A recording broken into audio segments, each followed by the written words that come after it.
You want me to play a little bit of the phone call, and then Mike will be in here. Yeah. Mike's the guy who created Beavis and Butthead. There's another guy with a story. You got no money. Another brilliant guy. Where is he? Hey, let's talk to him. Screw the phone call. Yeah. Hey, Mike, come on in here. I got to meet you. It's funny because there was something keeps ringing in my head. Mike Judge just did something else. What? He was on Saturday Night Live. He did a little cartoon for Saturday Night Live. That's what it was. Hey, Mike, that's you? Hey, let me suck you in. I never knew what to picture. Talented bastard. Bad businessman, but talented. How you doing, Mike? Where are you from? Arkansas or something? Where are you from?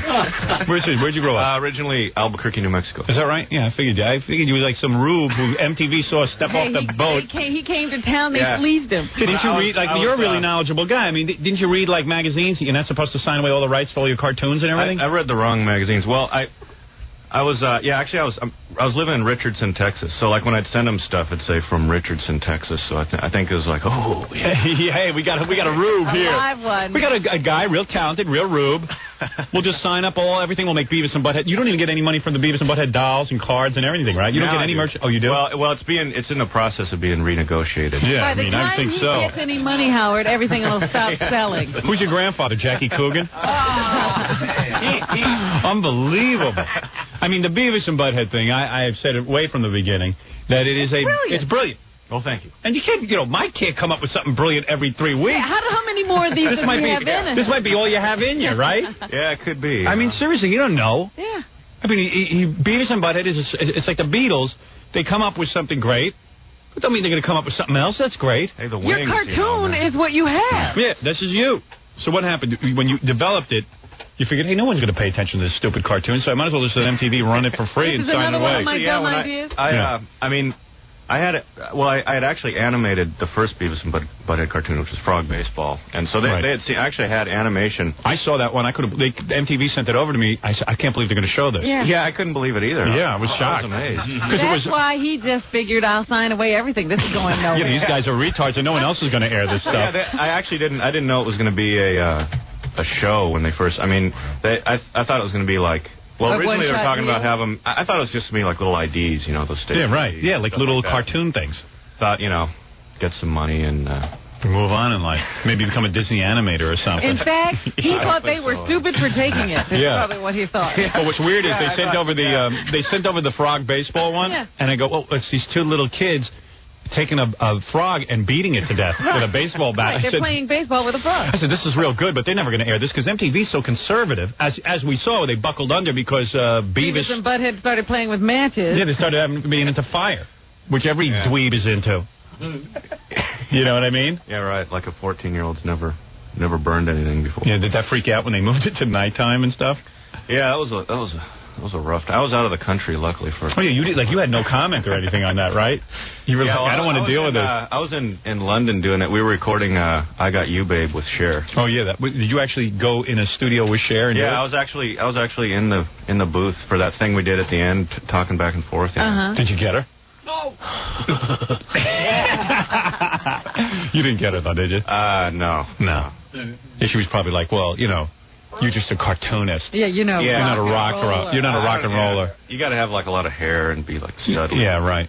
Yeah. So Cher didn't even give you the time of day, huh? And she was pretty cool to me, but it wasn't like. You were going to be hanging out. It wasn't like Richie Sambora. Did you squeeze her ass? She didn't show you her tattoo. Yeah. Yeah, sure. Cher, all excited. She's going to be in a video. Finally again. Yeah, finally again. All excited. Meanwhile, you get in a studio with her, she treats you like you're her retarded uncle or something. You know what I mean? It's like, is she all decked out in her, like, rock star clothes? Well, she was wearing, like, kind of a grunge outfit. But she didn't have her wigs on, so her hair is, like, really straight. Is it?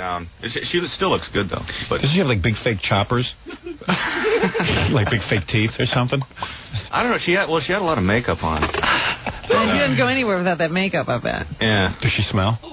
Does she smell okay? She had a ton of perfume on. Did you? I can bet. What perfume she had? She probably was advertising. Cher. Oh, what is it? Opium or something? I don't know.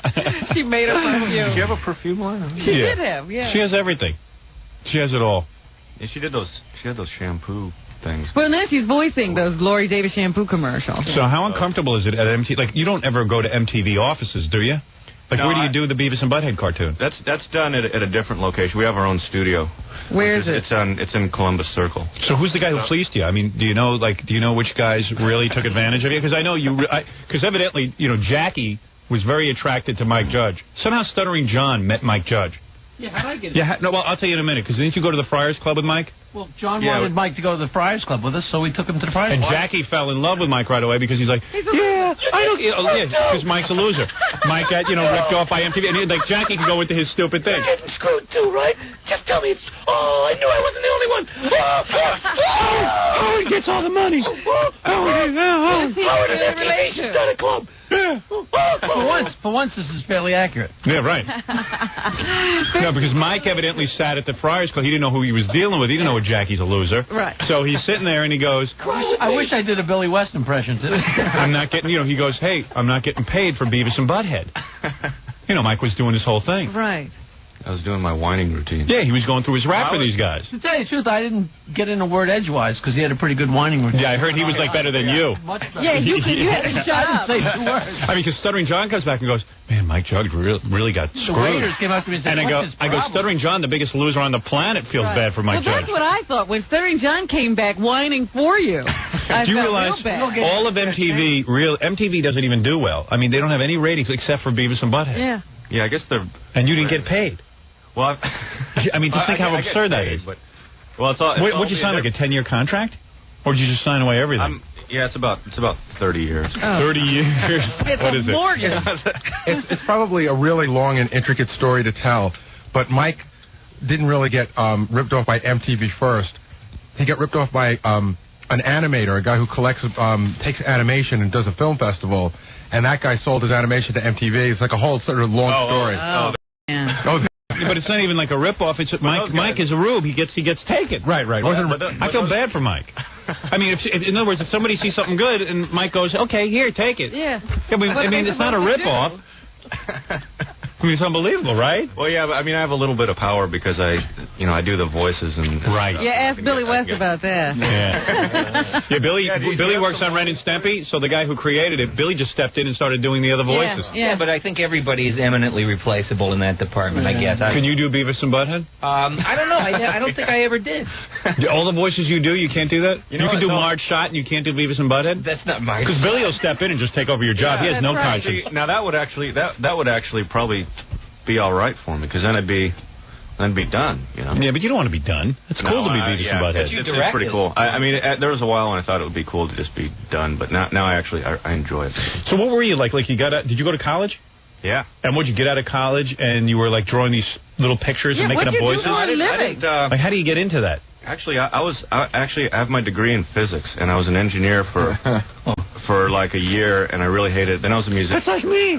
I was a all of a sudden Jackie's eyes lit up. It's just like me. We have so much in common. Yeah. All these guys think they're really smart. Yeah, I know. Yeah, all these guys who think they're real smart, but they all sign bad deals. Do you drink? Well, actually, though, I mean, if I think about it, if I hadn't signed it, then if I'd gotten I couldn't get any of the Hollywood lawyers to return my calls. I mean, I'd say, I got this thing going on with MTV, and they'd be like, yeah, right, just another idiot. Yeah, right. And so I finally, I mean, so you couldn't even get a lawyer to represent you. Yeah, I mean, I could have waited around till I found one, but I just thought I want to get something going. Right, because you had nothing going on. Yeah, I had nothing going on. I was just like, I was nothing. I mean, it's true. You know what it is. It's like, imagine all the bad deals we got into. At the very beginning, they've got you. It's true. It really is true. And you're probably lucky those lawyers didn't answer your call. Yeah, right. Yeah, actually. Yeah, when you think about it. Yeah, it wouldn't be. And you're so desperate for anything to happen. You go, MTV wants to play my cartoon. Go ahead. Yeah, let them. But did you animate the original ones? I mean, did you actually draw them? And I thought they have Koreans doing that. Yeah, now they do. But the original Beavis and Butthead, I animated in my house completely. Oh, you did them on your own? Did you do the frog baseball one all on your own? I did that entirely myself. How long does that take you?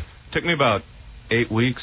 See, that's why they have to have the Koreans. Koreans About 2 minutes long. Koreans do that in a minute. They just sit there. We do a cartoon, Beavis Butthead. Whole airplane hangar full of Koreans. Oh, yeah, done. Butthead. This easy. I was actually over there, and I was with the... You went to Korea? Yeah. And there's like all these Korean guys drawing Beavis and Butthead. Very, very weird cartoon. Yeah, right. And, we don't understand, but we draw anyway for 8 cents an hour. Yeah, the translator came up and she said... what does mean cut the cheese? and she was also asking about what is I'm getting Woodrow. They don't get it. Well, who cares? That doesn't translate. They don't have to get it. They don't need to know that. Do you write the script still, or I see like they get like 900 guys writing now, right? Well, that wasn't exactly accurate. We had the video comments. Well, we have 4 staff writers, and then we use some outside writers, and so but I just kind of supervise now. Right. I write. I do a lot of the video comments still, and I write once in a while. The first season I wrote a ton of them. It is one of the funniest things on television. It may be the funniest. That and the Gary Shandling show. Yeah, Beavis and Butthead and Gary Shandling show. That's the best stuff. And RE show, of course. Yeah. All right, let me take the Mike Judge is here. What was he doing on Saturday Night Live? I got to find out. Yeah, so now you're trying to draw a new cartoon. I saw that cartoon. That's the very first cartoon I ever did. The first Milton cartoon was the very first one I did, and then. Oh, that's a character, Milton. Yeah, and then that's the guy in the office. Yeah, and so Saturday Night Live ran that and.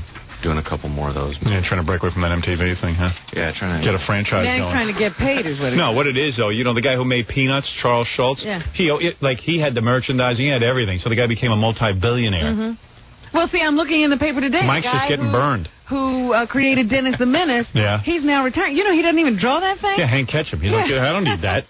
He goes, I'm done. It'll still be going. Do you have any money? I mean, what's the deal? Seriously, help me out with this. Actually, I think I get paid really well for just my work on the show, which I think is for the voice work. I think it was a mistake. I don't think they meant to pay me. They had like a no, it's not. They feel a little guilty. Don't say that. It's not a mistake. Don't admit nothing. So I don't understand something. So in other words, you don't own any of the rights to Beavis and Butthead. MTV's got that locked up. No, they own the character. But I get like I have a percentage of merchandising and everything. You do? And stuff like the album I did a separate deal for. So I do separate deals for some of these things, like the video game, you know. So when it's a separate deal where I have to do the voice, it's fine. And they've actually been pretty nice to me lately. So. Probably it's a fruit basket at Christmas. You know what I mean? I got an MTV bathrobe for Christmas. There you go. That's nice. They're real generous that way. So now I feel fine. Now everything's cool, you know. There's a bunch of cool things we can do. We can do that. You want to hang? You know, I always thought that Beavis and Butthead doing the news would be kind of good. Yeah. You up for that? So if anything pops in your head, you could be Beavis and Butthead during the news. You bet. Then I was thinking that we could call. You know, I have my own character. Fart Man, and nobody's bought, nobody wants. And nobody. I could hook you up with MTV, man. That's all right. I don't work for free. Obviously, Mike went in and made a stink, and at least got something going. Yeah, now they're being very nice. Yeah. Well, that's what we got to do, Rob. We got to find some guy right off the farm who's got some good ideas and just steal him. Just rip him off. Just take it from him. Jackie says that's me. Yeah, we got to get a rube right off the boat. You know what I mean? Do you know any other cartoonists who really have no clue as to what they're doing? Back there in Texas? Oh, yeah. All of them. All of them. Because Billy was unbelievable. Like the guy, what's the name of the guy who started Ren and Stampy? John Cristalucci. Yeah, you don't even hear about him anymore. Where is he now? He's probably he's trying to develop another Ren and Stampy. He is a writer and a critic now. Is he really? Yeah. Everything he hated. He thought that he was in good shape because at least he did the voice for Stampy, right? For Ren. Yeah. Ren. For Ren. Yeah. So they fire him and they say to Billy, "Can you do both voices?" He goes, "Sure." No problem. Yeah. Journeyman, I just walk in. Do those two voices. What is that? Let me see. Happy, joy, joy. Happy, joy. Want a magic nose goblin? I picked them myself. I could do that. Shut up. Shut up. Idiot. Shut up, you idiot. You fool. I could do that. You know, I could be in that cartoon stuff. Shut up, you idiot. I could do like a gay Peter Lorre thing. I'm working on my own cartoon. Screw it. I'm going to start a cartoon. Me and you, Robin. Fine. And then we'll get somebody to rip us off. Yeah. Run it on the E channel. Yeah, I'm thinking of running a cartoon on the E channel, as a matter of fact. Shut up, you idiot. Hi, this is Gay Howie. Little Howie. Little Howina. You know how Roseanne has little Rosie? Little Howie. Little Howie. Shut up, you idiot. Stupid ass. Put your paws on my crotch. Put them there. Yeah. See, like Mickey Mouse was owned by Walt Disney. He started a whole studio off that. That's right. But if MTV had been around in 1930, Walt Disney would have been some bum who got paid some pretty good stuff for doing the voices. We didn't know who he was. Yeah. He did the voice. You could have had a whole studio off of Beavis and Butthead. You would have been... You're not a millionaire, are you? You didn't believe in yourself, did you? I have to check with my accountant. I don't know. Are you a millionaire? Seriously, Mike? I think I'm in the ballpark. Really? Well, it depends. All right, that I don't feel so bad. In the ballpark. Give me my movie back. What about girls? Can you get girls off of Beavis and Butthead? I mean, you probably I don't know. I've wondered. I mean, I'm married now. So oh, you are. But well, I was married since it started. But oh, too bad. Welcome to the club. But I think I know. What? Even I got the million you married. Yeah, right. Yeah. Oh, you've been married since. Oh, did you mean that I make $1 million off Beavis and Butthead? No. So what was it? Some wife you met in college? Yeah. Who now thinks she's responsible for your success? We did it together. We did it together. My wife's got that whole wrapped out with signs that I'm her lucky charm. You're and that, partners. Yeah. If it wasn't for me, you wouldn't be where you are. Yeah, okay, right. I'm the one getting up at 4 in the morning thinking up all this stuff. How do you figure into this? Yeah, you look awfully rested. Yeah, for did your wife say that she was part of Beavis and Butthead? No, actually, I don't think she. I don't think she takes any credit for that. I see. It's kind of a guy thing, you know. Right.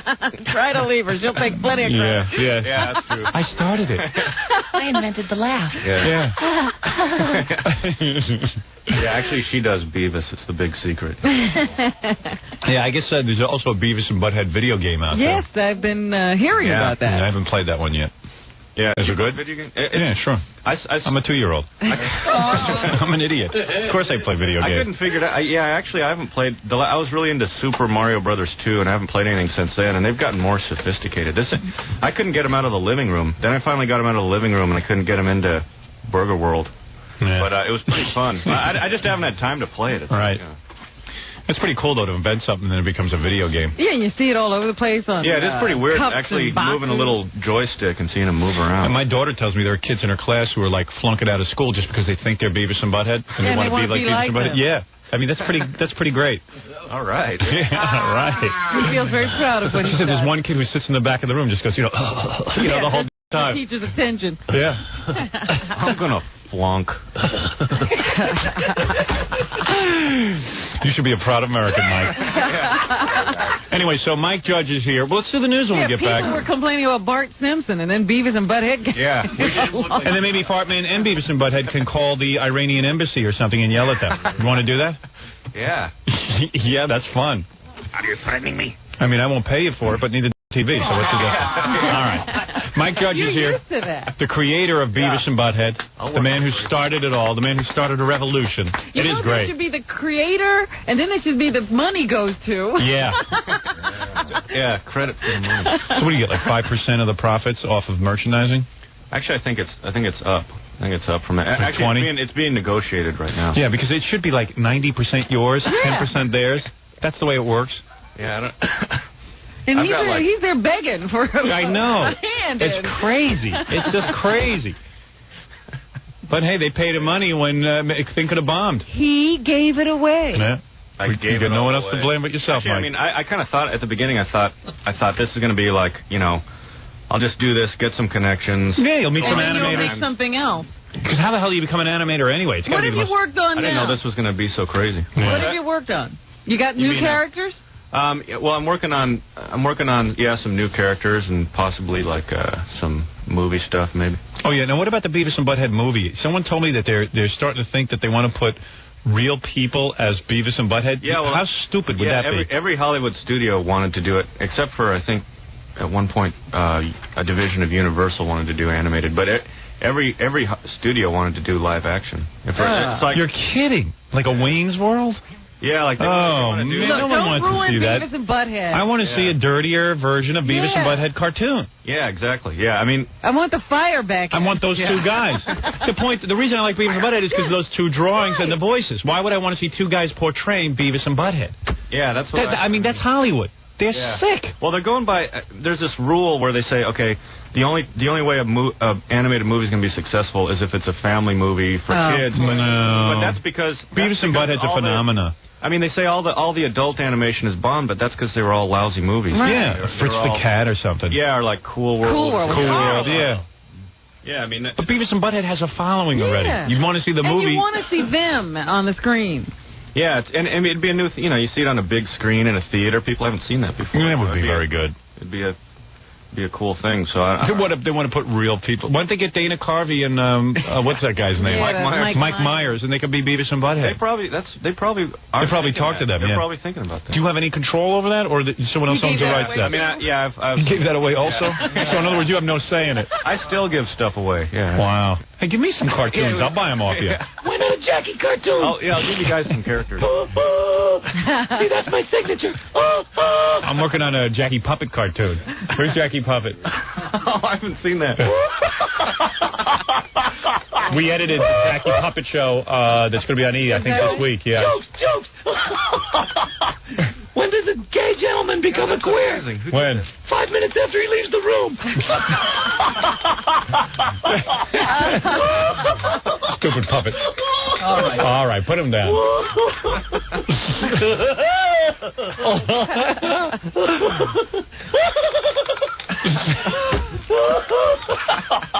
All right, put him down. Oh, man. Big dope. I don't mean you, Billy. I mean the Jackie Puppet. Right. Yeah. Who made that? That's amazing. Isn't that amazing? Some listener brought it in. Yeah. I don't even know the guy's name. He's got a Budweiser. Blow up his belly. Blow up Jackie's belly and then press it and watch it fart. Michael liked this. Hey, Letterman's a big fan, huh? He deemed you acceptable. Yeah, and TV Guide, that was really cool. Yeah. That changes though. He turns on you. Yeah. Well, he'll tell the press one day you're funny, and the next day he'll tell you he doesn't get it. So you can blow up Jackie's belly. All right, just put it aside. Oh, what belly's doing?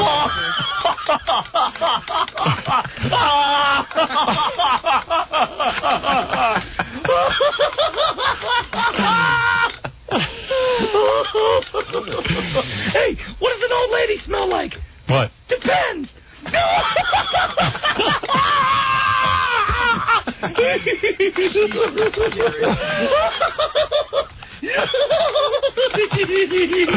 The Jackie Puppet, you must feel good that Mike Judge is here because he lost all his money too. Oh, bond with me. Jackie Puppet, you're a loser in the sense that you always work for gigs and then you realize you got too little money, right? Yeah, deep down, this makes me feel real good. You're happy when other people you're happy when other people don't have a success.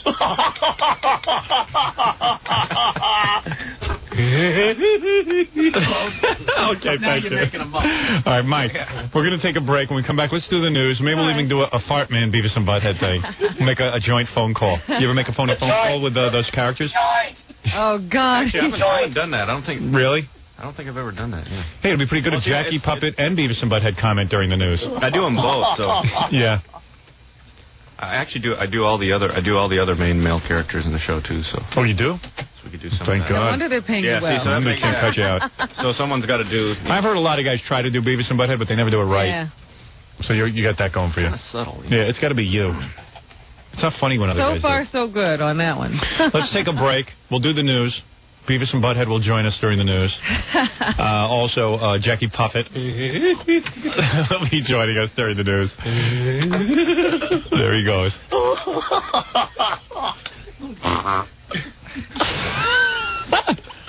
Expression.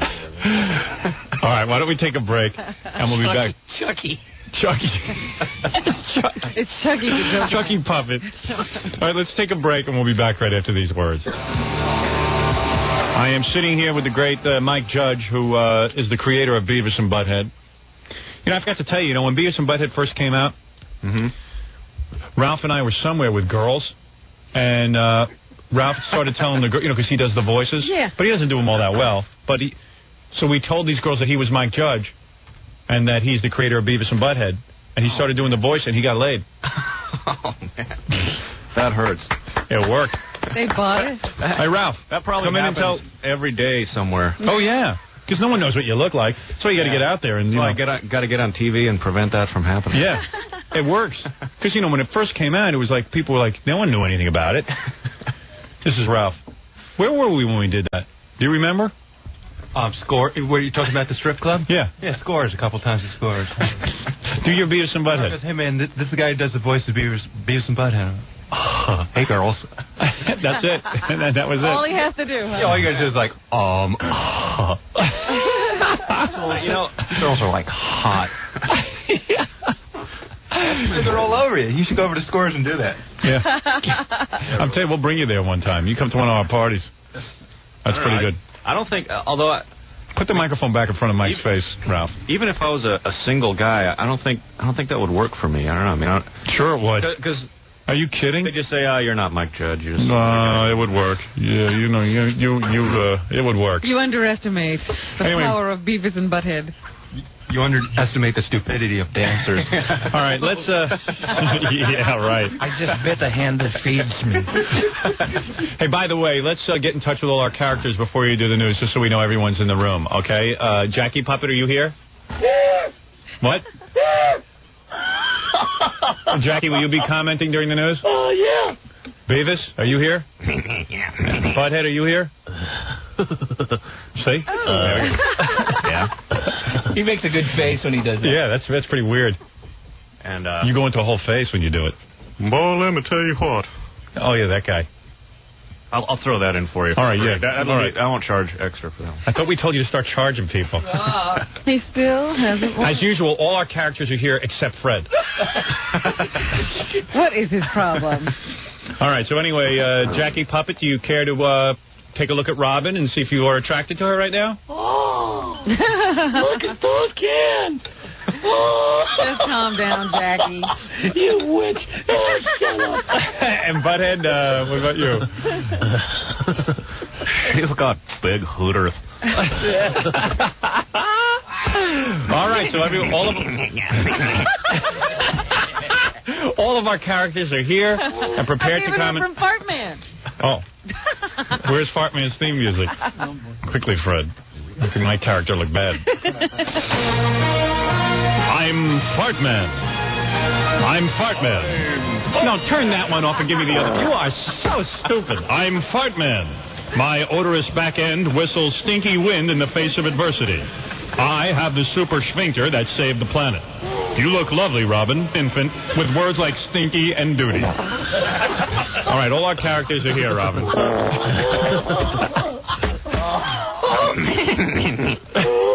All characters are here. All right. It's 40-year-old guys trying to be young. How old are you, Mike? You're younger than us. 32. All right. Well, we'll throw you to that 40. When I was your age, I was 31. Jackie Puppet, how old are you? How old are you? You saw me in half and count the rings.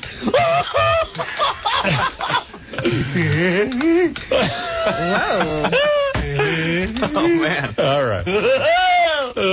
Okay, Jackie Puppet. All right, it's going to be hard getting through the news with all our characters, Robin, but we're going to try.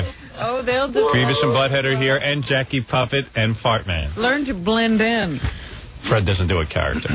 First of all, the big news here well, he doesn't do a cartoon. Hey, what about Gary Puppet? Why don't you get him? You do Gary Puppet. Sure I do. Why don't you get him in there? Or are you intimidated by Mike Judge? Not at all. All right, go ahead. Let's see if Gary Puppet says anything now. Yeah. You know, you can just shut up right now, Robin. I might be a puppet, but I can hurt you. Hooters or no Hooters. All right, here we go. All right, Gary Puppet in the house. Much like Gary, he's threatening physical violence. How come on Beavis and Butthead you can't comment on the black rap stars? Like, you got to, like, be nice to them. You can never goof on them. Well, I guess... I don't know. We haven't had... You ever noticed that? Videos, but I Yeah, he gets... Even Beavis and Butthead get skittish around black. Yeah, like Beavis and Butthead can goof on all the white bands. All of a sudden they become That's me politically getting correct. skittish because, like, those guys carry guns. And Yeah, stuff. right. I don't want to be at, like, the Video Music Awards. And But, like, you could never goof on, like, a Well, how Janet come Jackson. you couldn't say that? Hey, man, do you think he's carrying Actually, we a probably gun? could. I just... We probably could. I don't know, I'll man. do I've that. yet to see you do it, and I watch the show like a mental patient. I've yet to see you do that. It's not like real life, because Beavis and Butthead would certainly have something to say. You know that two white trash kids like Yeah. that would be goofing on blacks. Right. Yeah, well, we did have one where it was, Negroes are cool. Yeah, I remember that. And we couldn't, but that got... that got censored? Yeah, I don't know. I if thought that you made said it something in. like that.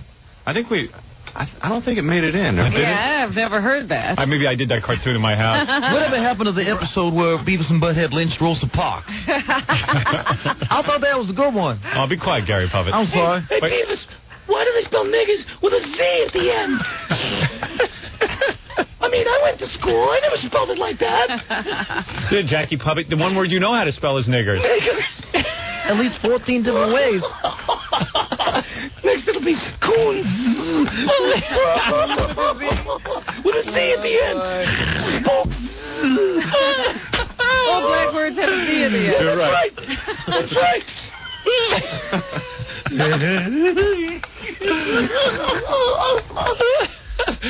Jackie Puppet, you really break yourself up. All right, take it easy. You laugh so hard you pass wind. That's right. So the Friars Club food. I think I see a steak in your shorts. Everything's good, nothing's great. What does that mean? It's the Friars Club food. Oh. Is that what Jackie says? Oh, that's a Jackie-ism. Everything's good, nothing's good. Look, there's Joey Adams in the corner, drooling into his soup. That'll be you and me someday, pal. All right, very good. But I'm telling you, Beavis and Butthead, they don't comment on black people. They You don't. gotta change that. That's not real. We have a couple new ones where they do like before they've never acknowledged any racial stuff, but I'm gonna start getting into some of that racism, you know. Yeah, we could do that in the movie. You gotta get into some racism. Use Beavis and Butthead for evil purposes. Start riots in the movie. Yeah, right. Have people killing each other in a Beavis and Butthead movie. Yeah, I don't get enough flack. So what studio is doing the Beavis and Butthead movie? It's in Up in the limbo? air? Limbo. That Paramount Right. Viacom merger really threw everything off. Oh, did it really? Yeah, because they thought it was going to go to Paramount for a long time, and Oh, give it to me. I'll produce it. yeah. How hard would that be? We'll do a whole bunch of, niggers and kike humor. We'll take care of that. Equal opportunity. Oh, yeah. Like, you should have an episode for Halloween, Beavis and Butthead are like Amos and Andy. And they go around, hello, Dad. No, I mean, really go wild. Let me hear Beavis do a black accent. Holy mackerel. Oh, I don't They know. don't do that. I'm telling you, they're afraid to talk. Yeah, Even here, they're afraid to talk about black people. I don't know what it is. I don't know. Even in this room where anything goes. What's up? What's up? What's up? What's up, boy? Jackie Puppet? What's up, homeboy? Yeah, let Jackie do his black accent. Yeah, let me hear Jackie Puppet. I've been walking in the back of the room that day. All right, Jackie Puppet. I was in the garden to get the kitchen. All right, be quiet over there, Jackie Puppet. You're taking up Beavis and Butthead. Sorry, let's comment on the news. Beavis and Butthead. Go ahead, Robin. You say Fred's too reticent, Jackie's too. Jackie Puppet doesn't shut up once you get him out of the box. We're building a stage for Jackie Puppet so he can sit there and do his thing. Is that right? Good. It was very funny seeing Jackie Puppet and Gary Puppet sitting in a chair. I think Gary had his arm around Jackie Puppet. I think he's clear for me. It's very funny what's going on in that. Right. Meanwhile, back at everything else. Get your finger out of there. The big news here in New York, Howard, of course, is that Rudolph Giuliani, the mayor of New York, who is a Republican, switched cross-party lines yesterday to endorse Governor Mario Cuomo for re-election instead of endorsing the Republican candidate. Hey, Jackie. Giuliani. What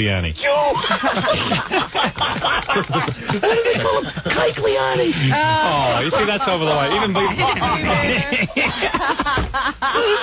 all right, be quiet. So anyway, here... Butthead, who are you endorsing for mayor? The Jew. The Jew? Oh, good. Well, there you go. Well, I mean, for governor. Mayor Rudolph Giuliani giving All right. his rationale for the choice. All right. Get ready for that speech impediment. Sure hope you don't spit on no one. From my point of view as the mayor of New York City, the question that I have to ask is, Yes. who has the best chance in the next 4 years of successfully fighting for our interests? Who understands Jackie us, Mama. who will make the best case for it? Our future, our destiny, is not a matter of chance. It's a matter of choice. My choice is Mario Cuomo. I don't even... Organized crime is cool. Oh, you hear an Italian name, you just think of a mafia? Yeah, immediately. Is that what you guys think right over there? That's not funny. Hey, anyway, so the point is What? that I'm a libertarian. Yes. Because I was given, Mike, the I mean, Beavis and Butthead. I was given the endorsement or the endorsement of the or the Libertarian nomination, Party. actually, Right. for governor. Yeah. But in trying to decide who I would vote for, I don't know. You know, it's like I'm sick of Cuomo with the taxes, and Pataki's for the death penalty. Yeah. And even though I don't know You can't Pataki, just vote on that one issue. no, I won't. But the thing is, you see, we were discussing this morning. Yeah. Cuomo went out of his way to free a guy in Texas who they were going to kill. I know, it's very tough. You know about that? To get past that. Yeah. I mean, there was a guy who had killed someone, I think it was in Texas or something. And they were going to... Well, it was not Texas. Where was it? It wasn't that. But it was somewhere. Like Wisconsin or Oklahoma. Yeah, but that's like or Texas. something like that. That's close enough. I read it. Yeah, I heard about that. So the guy killed someone. They were about to execute him. So Cuomo says, no, you got to bring him to New York. We want him... He killed somebody here, too, Yeah. and we want him to serve his sentence. Yeah, right. You're for the death penalty. See?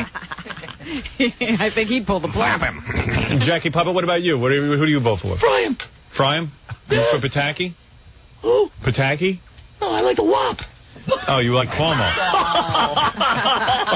Okay. I resent that. That's a guinea. All right, very good. Like a wop puppet. Well, here is Governor Cuomo. Shut up, you dumb Mick. All right, very good. Here's Governor Cuomo Yes. thanking Giuliani for that endorsement. Homo. Homo? What's wrong with you? Hey, he's out running for governor. Who's stirring the sauce? Oh, listen to you. What's in the sauce? I'm delighted. It's a very flattering thing he says when he says that he thinks I'm better for the 8 million people of New York City. Right. So there you have it, a big uproar in the Republican Party now because they're not getting the endorsement of the mayor of New York. They say this might be what pushes Cuomo over the top. He still trails Pataki in most polls by about 7 to 8 points. So, Butthead, who are you voting for? Seriously. That guy who wants to, like, give him the chair. Oh, that's the guy. Okay, so they're really into that. Yeah, they like that issue. They're into that issue. What's the guy's name again? Pataki. Pataki? Yeah. How long has Cuomo been governor for? I think 100 years. I don't know. It's been, what, 12 years? 12 years. Yeah. But in dog years, that's 76 years. It's a lot of years. All right, let's take a break. Beavis and Butthead joining us. Of course, Mike I Judge. can't wait to hear them comment on OJ. Oh, good. So you never get to do that. That'll be good. This will be liberating for you. Pick up some stuff. We'll be back, right? You're acting like this is the first time a black guy ever killed his wife. Not you, Jackie. Jackie Puppet. Jackie Puppet.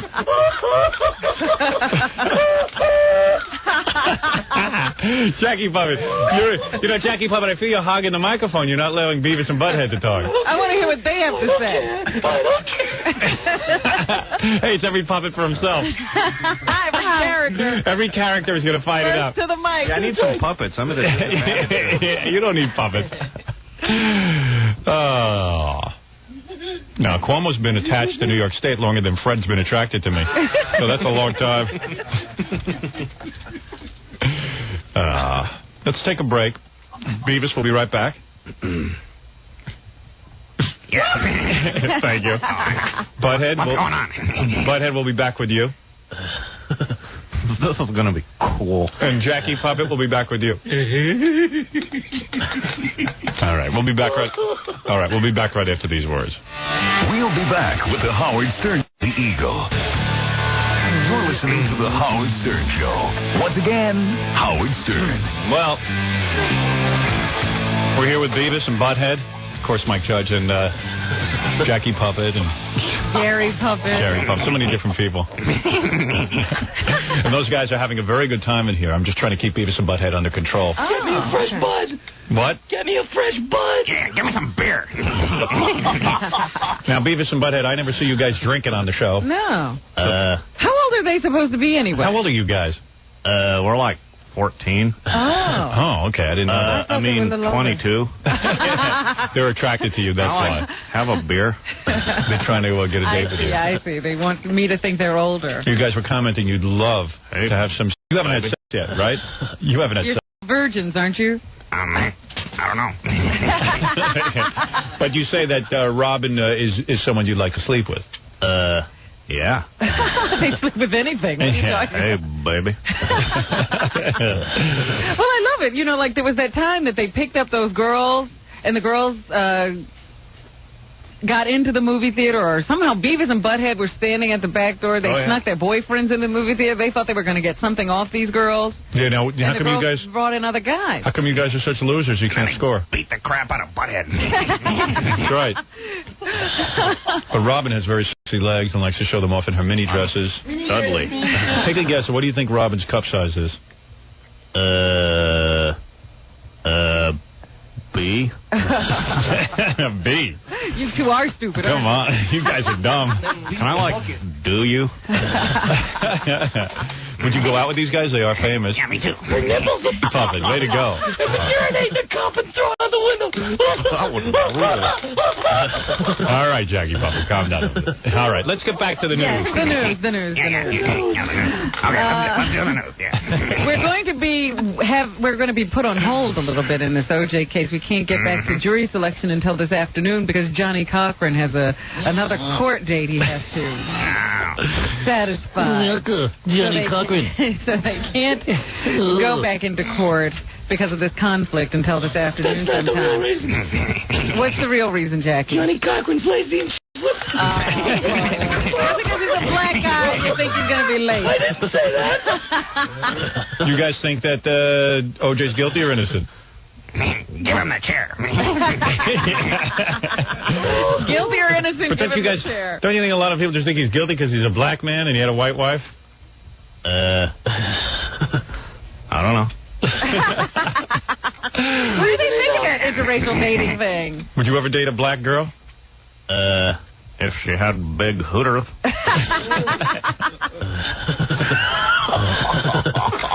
Jackie Puppet likes you guys. Hey, why will OJ be comfortable in jail? Why will OJ be comfortable in jail? Why is that? He's used to big black guys opening up holes for him. That wasn't funny, Jackie. Oh, yeah. You're the judge and jury of funny. I'm out there working the trenches. You're not in touch with the public. You don't know what makes people laugh. Well, that was funny. Anyway, Judge Ito refused to take refused to accept the defense recommendation to dismiss 70 jurors in the pool because they had heard Marcia Clark say that she thought they were liars. She said that they should all be forced to take lie detector tests because she thinks that some of them are lying on their applications just to get on the jury. She wanted them dismissed because they had heard that. The judge said no. He still thinks it's possible to impanel a jury from this pool of 300, and they will continue. Here's some butthead. What do you guys think of that, Judge Ito? What do you think he's got on that computer on his desk when he sits there with that computer? He's got a big butt. You think under those robes he has a big butt? You're saying Judge Ito has a big butt? Yeah. I see. Big butt. He has a big butt. All right. Raul Julia, very fine actor. You guys see the Addams Family movie? Dead at the age of 54. No. From the complications of a stroke. Here's a little bit of the Addams Family movie to remind you of one of Raul's famous movie characterizations. All right. Do you remember our honey? That glorious cruise. No cool. No care. No survivor. Oh, was this movie a bore? No offense to the dead, but oh my I know God. some people who love it, but I just really didn't get into these movies. Oh. Which was he in, the first one or second? Both of them. He played Gomez in both. Is that Mike we're talking to, or Beavis or Butthead? Mike all of a sudden joined I think in. Mike was there. He tried to tell us who I was Beavis and Butthead don't comment on death, apparently. Evidently. Are you uptight, Beavis and Butthead, about death? No way. Hey, we're alive. Yeah, he's gonna have a state funeral in Puerto Rico. They're the whole shebang. You know, they're gonna give him full honors. Fly him over there and give him a whole state funeral. I guess he'll be draped with the flag, and all the dignitaries of Puerto Rico will come out to eulogize him. I guess that's how you know. They should cremate him. Well, that's how you know a country's not happening. Like in this country, if an actor dies, you know it's on Entertainment Tonight. Private funeral. general. In Puerto Rico, they don't really have a lot of, I guess they don't have a lot Happening of dudes. happening people or scientists or something, and they just have to celebrate Raul Julia. Well, you know what I looked at? I said, there's a sign of a real inferiority complex. What do you mean? That, you know, you got to take an actor and you're going to give him this huge send-off because he somehow made you feel better about who you are. Right. You know, Raul Julia, fine Puerto Rican. Right. I mean, that's kind of weird. Example of our people. William Shatner made me feel like that. A fat guy that made it. He should have a fat guy with a dead buffalo on his head. Jackie Puppet on fire today. Look at him over there. Do you guys have favorite movie stars? Beavis and Butthead? Do you guys have favorite movie stars or anything? You guys don't like to ad-lib, do you? That's I don't think Mike has taught the, sussed out the characters that well. Really? Have you examined these characters, Mike? But he doesn't know how they feel about movies. He's like totally shocked. I don't know. I've never done this before. Really? Improv. It's called improv. You can do it. Believe me, you're good at it. Yeah, doing fine. You're funny. So anyway, Raul Julia I don't know whether he expected that his death would mean this much. Mike is so filled with evil toward MTV and plotting his revenge, he can't get into the show. He can't think about what characters. Oh, Raul Julia, I didn't get my licensing. Hey, Howard, I don't give a what Beavis and Butthead think about movies, okay? I got my own problems. Yeah, why don't you ask MTV what they think about movies? Yeah. So anyway, Raul Julia getting a big send-off. You know who else died? Jackie Marlowe. No, Jackie Marlowe is still with us. Yeah. Robert Lansing. Who is that? That was, first of all, he was one of our agent's clients. Yeah, well, I think my agent was a little shook up yesterday about it. Yeah, he was. I saw him at the offices of Don Buchwald and Associates, and at one of those Christmas parties we went to. Robert Lansing? Yes, he was an actor, and he was in this TV show called 12 O'Clock High. Hi! I want to get high at 12 o'clock. Hi! More pot. Where's my bong? 12 o'clock high. That's a great idea. Beavis and Butthead, you guys want to get high? Yeah. Let's smoke some dope. That would be cool. That's not quite what they meant by 12 o'clock high. Those characters have thought through smoking dope, I'll tell you that. That's right. It was a TV show about fighter pilots. Is that right? Yeah. So 12 o'clock high is just a position in the sky for a pilot. A poor agent. He just lost a big client. I know. They're dropping off like flies. Robert Lansing was real busy. Was he? Yeah, busy as a pair of jumper cables at a Puerto Rican wedding. Jackie Puppet. I don't get it. I'm just working the room. Working the room. Hey, Beavis, does Mike Judge smoke pot? I'm not prepared to comment on that. Understood. You're a businessman. Okay. Remember? Whoa. Remember Hedda Nussbaum? Yes. She was the woman who lived with Joel Steinberg, the man who was accused of killing his 5-year-old adopted daughter and who's been serving time for her death. Sorry. What's that from? Oh, that's you. That was me. I just thought it would be an appropriate laugh.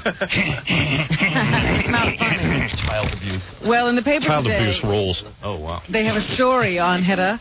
They say she was in court because she's trying to sue Joel Steinberg for something like $12 million for all the abuse she took.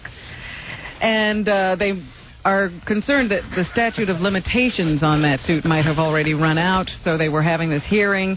And during the hearing, one of her psychiatrists who treats her on an outpatient basis says Hedda Nussbaum still would like to have a relationship with Joel Steinberg. Somebody ought to smack her. Boy, I tell you what, somebody ought to go upside her head. Guess what? Hedda Nussbaum is Mike Judge's business advisor. Head of lettuce. Believe me, Mike Judge took more abuse than Hedda by MTV. He still has a continuing emotional attachment. Yeah, I do too, yeah. He's accused of using force, beatings, withholding food, making her sleep in a bathtub, all kinds of things to humiliate and degrade her. So what's wrong with it? Yet, deja vu for me. She still says he's a good man and he was Really? a good lawyer. Yeah. No kidding. Yeah. So And a swell dancer. Talk about loyalty. Yeah. Hedda's like a good dog. Does she still look like she got hit in the face with a bucket of asses? That was not nice. Did they have pictures ahead of Nussbaum now? Well, after Joel Steinberg got done with her, she looked like she was from that show Beauty and the Beast. She looked like the Beast. She looked like the Beast. I'm Beast. They tried to take pictures over and the lens broke. Ooh, well, they do have one picture here. Let me see. Because they remember she went. Little picture. Remember they put her in like some kind of reconstructive surgery. Yeah. She looked worse. You can still see all the the scarring and stuff. I guess that's not funny. That's right. It's Yeah. not. What, that she looks like a blind boxer? With the cauliflower ear, remember that? Right. Oh, man. You guys ever been abused by your parents? Yeah. What happened to you? I had this dream. Yeah. I was like hatching a zucchini. Yeah. Someone put their hand down your pants, too? That was Father O'Malley, Beavis. I guess it's a hard subject for you guys to talk about. Yeah, they don't want to talk about that. I'd rather not talk about that. Right. Did you go back for more after it happened first time? Oh, yeah. Which lottery game is it that's up to about $40 million, Howard? It's Jackie Marlowe game. They say tomorrow's $40 million lotto drawing. Go to your local corner store and pick up a Pick 6 Lotto play card. Oh, okay. It's the regular game. I thought it was one of those goofy games where the Pick 10 or something like that, but it's up to $40 million. Pick your ass. Pick your nose. Mike Judge will be first in line for that game. He wants to get his money from MTV. So you can buy back. Yeah. So anyway, yeah, lots of money to be won on Lotto this week. $40 million at least. What would you guys do with all that money if you just won like $40 million or something? Beavis and Butthead just stepped outside from. Oh, really? Is that what happened? You can't handle this? You're freaking out? Is that true? I think Mike might be freaking out. Money. So be Mike for a while. Okay. Now Is that tiring? What, being Mike? Yeah. No, Beavis or Butthead. Does that hurt your voice or something? Yeah, actually, Beavis hurts my voice. Does it really? Yeah, especially when I'm doing that. Fire. It does, huh? The real loud stuff, yeah. Yeah, but it's worth it. Well, when it's you're getting paid. Yeah, if you're getting paid, it'd be worth it. Right. Yeah. When I see those big paychecks, yeah. You know what? They found this. Scientists have found a fly, Howard, who produces one sperm. You mean it was open? No. Stop it. Shut up, Jackie Puppet. I'm going to smack your head. An insect called a fly, Jackie, that produces one sperm that is 7 times its body size to ensure fertilization. And they said if a man were to produce a sperm 7 times its own size, the sperm would be 30 feet long. Wow. That would be cool. Be a whale. Sperm whale.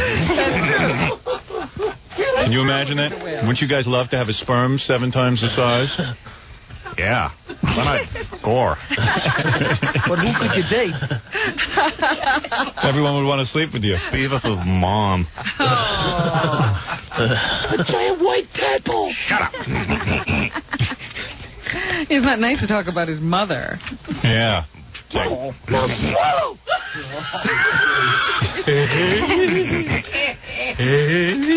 Do you want a fork with that? Robin, you ever been with a sperm that big? No. I don't believe that. Never seen any that big. The Walt Disney Company has apologized to Robin Williams. Someone apologize to my Robin Williams. I'd like to apologize to Robin Williams for the bathtub incident. It'll never happen again. It was stupid and thoughtless. Please Disney don't make a mockery.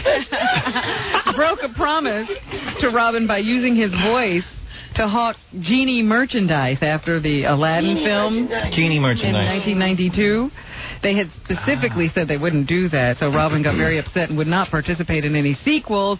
They have now made up. Robin says it's much like the reopening of diplomatic relations between foreign countries. See, he knows how to play it. Yeah, work for Disney again. Metaphor. You know what's funny about that? See, that's what Mike ought to do with Put me in MTV. touch with his lawyer. But that's what you ought to do. You ought to refuse to do the voices, refuse to contribute anymore until you get your fair share. I'm being serious. Well, that's kind of what's been happening. Really? We're in the middle of renegotiations. Cool.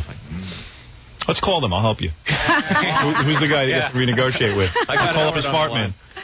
What's the number? Gary, give me the number for MTV. I'm gonna renegotiate for Mike. You'll take care of it. Give me a phone number, please. Let me take care of it for you, all right? Okay. As a favor, I'll do it to you because you were good enough to come in. I'll help you. Thanks, Jackie Puppet. You helped me. I'll tell off those bastards. You know, the world's greatest negotiator, Jackie Martin. Look.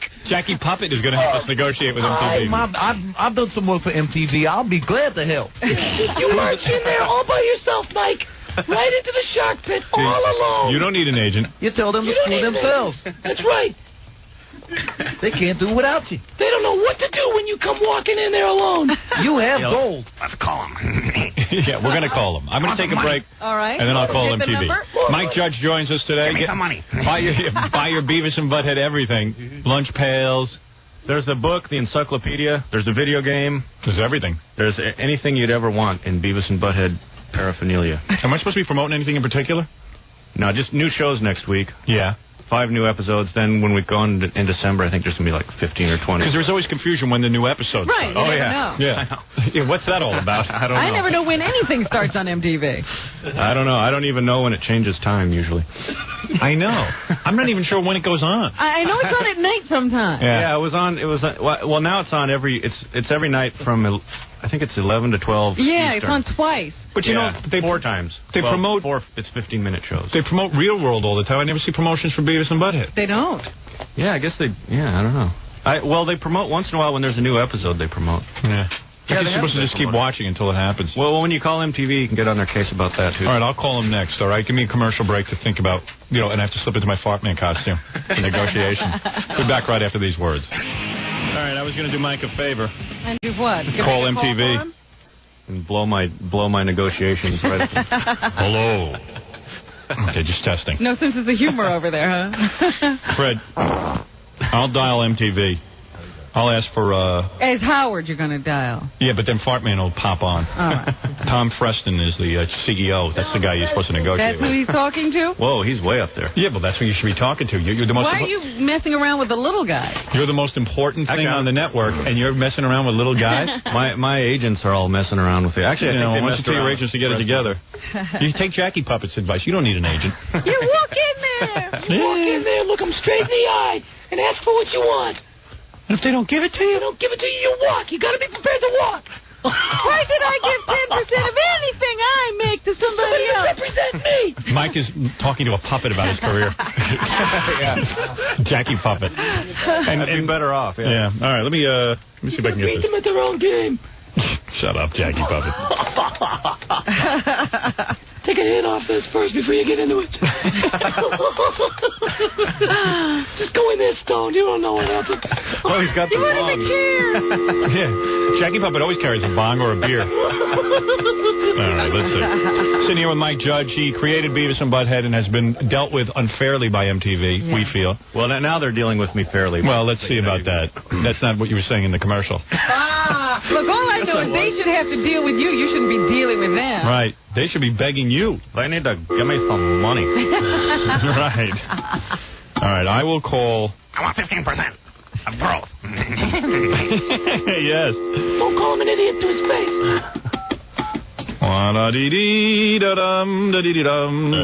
Mr. Freston?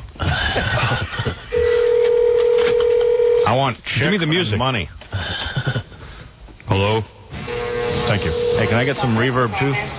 Hello, this is Fartman from the Howard Stern Radio Show. May I speak to you or Mr. Freston on the air for a moment regarding the career of Mike Judge, the creator of Beavis and Butthead? Hello? Hello? Can I just speak to you for 1 second? Hello? Yeah, hi. Hi. I am sitting here with Mike Judge. He is the creator of Beavis and Butthead. Hold on, please. Thank you. Thank you. Yeah. She put He a is- Fartman on hold. And I want some money. He is dissatisfied. I am Fartman. I am here to protect all of those who have been wronged. All artists. I am Fartman. I am the king of all gas passers. You must immediately reinstate all of Mike Judge's rights to Beavis and Butthead, or I will coat your offices with a brown paint that you will never forget. Hello? Hello? He is the power supreme. Either loosen up or you better put garbage bags on your head when my butt tornado whirls through your offices. The cheeks of my ass are quivering with anticipation. Hello? You're on hold, fart man. Oh, great one. It's your enemy, receptionist woman. And I'm a butt tornado. Don't worry, boys. I will protect you. This is gonna rule. You're gonna get your raise. You're gonna get your raise. Hello? Mr. Tom Freston? Hello? Hey, stupid. The butt tornado. It's a phone, stupid. He thinks he's so great because he runs MTV. We all know that MTV only gets a 1 rating at the most. He is not so great. Man knows this. You're backed up by Joke Man, I think. Joke Man. With my little buddy Joke Man, we will get a raise for Beavis and Butthead. I have the power to suck up to you as long as there's money involved. Hello? I am on hold now for over 2 minutes. Hello? Hi, thanks so much for waiting. I tried to interrupt him. No one's picking up on the intercom. He's in the Can you leave him a message? Certainly. Please tell him that Fartman called. Okay, very good. And that I will be calling back within a day if Mike Judge, a.k.a. Beavis and Butthead, do not receive more money. They deserve more money, as you do, by the way. You are a very good receptionist. Not even receptionist, but a assistant. Thank you. Okay, Howard, I'll let him know. It's Fart Man. No, Fart Man. This is not... Please do not say Howard called. It is Fart Man. Okay, great. Thanks a lot. Now, let me just warn him. I'm real busy. Make it fast. Okay, I'll do it. That this is what he will hear in person if he does not comply with Mike Judge's wishes. Here they are. And that will be done in person, where it will really smell. All right? Hello? Hi, yeah, I'm listening. Yeah. Mike Holan is wound as tight as a spring and will rip his nostrils off. Because do you watch Beavis and Butthead? No, I'm afraid I don't. I really have to go for it, man, but thanks again. Thank you. Bye-bye. Remember, stand up for Mike Judge. Oh, wow. Farts are cool. See what I have to deal with? Yeah. How can they treat Fart Man that way? How dare you? Was that MTV or PMS? Hello. If it is up to me, you will get your raise. I will fly over to the offices of MTV tomorrow. And if you do not get your raise, there will be a huge butt tornado. That's right. Now it's up, up, and away. Goodbye, Mike Judge and Beavis and Butthead and Joke Man. Goodbye.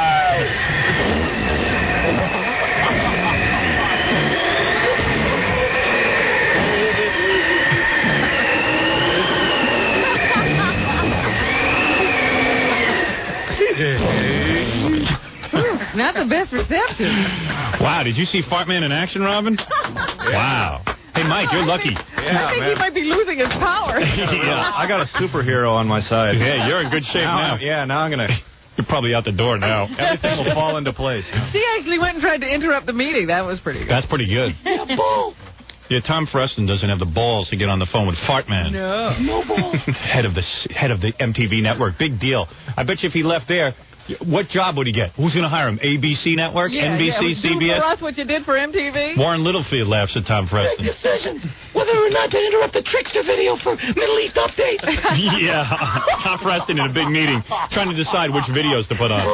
Hey, why don't you ask Tom Freston, why is it that in black videos, the girls can wear thongs and guys can beat on the women's asses, but if a guy did that in a white video, they would throw it right off the air? You ask him that.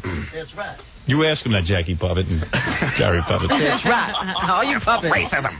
Yeah. Right, racism. Yeah. Oh, you won't show it because I'm black. What? What? That's what I would say if I was a rapper. That's how you come in with a defense. Oh, shut up, Jackie Puppet. You sound like Billy. Jackie for the defense. Yeah. Some more of this. Okay. Did you see that actor Charles Grodin? Yes. Might be just Jackie. I want to hit. You guys go over there in the corner. You guys smoke in the corner. We're talking about something else. Charles Grodin might be entering the late night talk show wars. Oh, yeah, he's funny. Charles Grodin, real sense of humor. They think that he might be replacing Tom Snyder on CNBC after Tom takes that job at CBS. No, they should get David Brenner. David Brenner phone. David Brenner.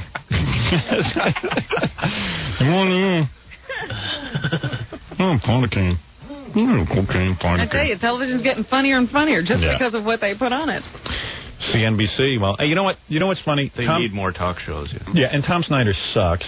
You can't even watch him for more than 5 minutes without zoning out. I defy anyone to watch that guy. The only reason he's there is because Letterman is so insecure at this point. He doesn't want anybody good following him. I prefer to see Charles Grodin follow Letterman. Yeah, I would see anybody other than Tom Snyder. I can't believe he has to go to CNBC to replace Tom Snyder. When's that going to happen? When are they going to put Tom Snyder? I don't know. They want me to replace Conan and take on Tom Snyder, but I don't have time to do it. No, I'm being serious. Oh, really? Yeah, I just don't have time to do it.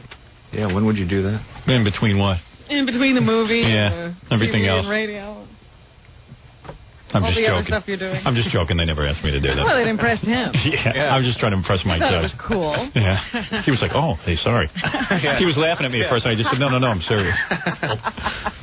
Charles Grodin. So who was their second choice? George Miller? You know? No, Stephen Wright. Stephen Wright. Yeah. George Miller. Sorry, it would have to be somebody else with a bad hairpiece like Tom and Charles. All right. Angela Bassett has been cast opposite Eddie Murphy in a new film called Vampire in Brooklyn. It's an updated version of the classic vampire story, directed by Wes Craven. Eddie, I don't know. He's got a new agency. Who, Eddie? Yeah, Eddie's blaming the agent for his bad career moves. Yeah. It's the agent's fault. I don't think Vampire in Brooklyn is the way to revive your career. What happened to Eddie? Did he lose the ability to read a script? He just doesn't care. You know where Eddie fell apart? He was worried so much in movies about looking good and being handsome and being a leading man. Debonair, yes. Yeah, that he stopped being funny. He wanted to be cool. He wants to be cool. He wanted to be a leading man. He wanted to have love scenes and all that stuff. Nobody cared about Eddie Murphy kissing anybody. No. Wanted to laugh. He was funny in the first Beverly Hills movie because he didn't kiss anybody. Right, and in 48 Hours, he didn't kiss anybody either. Yeah. Yeah, see? Yeah, we know so much. We're so smart, and he's so stupid. And he's so rich. That's why he's in a mansion with that beautiful piece of ass. Yeah, he's got houses that are... got a movie deal. Yeah. He's got a house so big it has a name. Yeah. Oh, that's making me sick. I used to give him rides in my car. I'll straighten him out. Yeah, we'll straighten out his career. Listen to us. Yeah, we're so smart. What else? Anything? We can't even catch a cab. Yeah. They've come out with the list of best bods in Hollywood. Yeah, that list I'm not on. Business Magazine. The best bods. Is going to honor them next month. Old guys with no talent who have time to work out. On the list, Arnold Schwarzenegger. Wow. Jean-Claude Van Damme. No, he's good. Dan Jansen. He's That's not one good. of those MTV guys, isn't it? No, it's Oh, he's a skater. Yeah. He's a skater? Isn't he Speed a skater? skater? The Olympic skater? Yeah. Oh, okay. The guy who falls down a lot? Pete Sampras and Wayne Gretzky all made that list. On the women's side, they have... Robin Quivers. No, my name isn't on this list either. Bonnie Blair? Speed skater? Oh, God. She have a good body? She has big, thick thighs and haunches from childbearing. Jamie Lee Curtis made the list. Demi She's Moore. good. Rosie O'Donnell. Julianne Phillips. Julianne Phillips. Bill Carter. Madonna and Tina Turner. Madonna. Dodo. Dodo. That's almost all plastic surgery for all those people, though. That's right. About all. That's so very true. Thank you, Mike. Thanks, Mike. That was Mike, by the way. He's let out Hollywood secret. I just want, all new episodes of Set the Beavis and record Butthead straight, coming up. You'll get more of that kind of humor. Yeah. And 15 new ones in December. Mike doing a John Bobbitt impression. Mumbling into the... I got my penis cut off. Yeah, it was good. What? Did you see that Jerry Seinfeld decided not to participate in this NBC promotion? They were planning for the November sweeps. They're going to have some night, a Thursday night, where they're going to have a blackout theme running through their comedy shows. That sounds funny. Because of all the shows being in New York, they were going to have this blackout theme running through them, but the Seinfeld producers had already decided on what they were going to do that night, and they declined to be a part of it, so there'll be a hole in the theme that night. Very funny. Why not a Holocaust night, where each show has a Holocaust theme? That's pretty good. There will be very a funny. hole when Seinfeld comes on. He won't be participating in the blackout. Each show gets to kill 7 Jews. Here's the Jew. 3 balls for a quarter. Step right up. First Ellen, and then Seinfeld, and then Home Improvement. They get to kill Jews. Each show will kill Jews. Yeah, let everybody take part. Let's go. Network. Who would do this? Have people have a blackout on each show? What is that? I don't understand. The network wants me to have a blackout each night on the show? I don't think that's funny. I think we should have a Holocaust on each show. Why is Saul in my oven? I don't understand. Now that's funny. Thank you. There you go.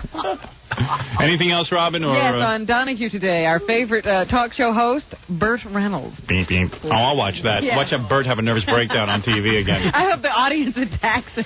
Yeah, would somebody get in the audience of the Burt Reynolds and just ask him about his hair? Yeah, so the question that sent him off the other day was, is your headpiece dead or alive? Yeah.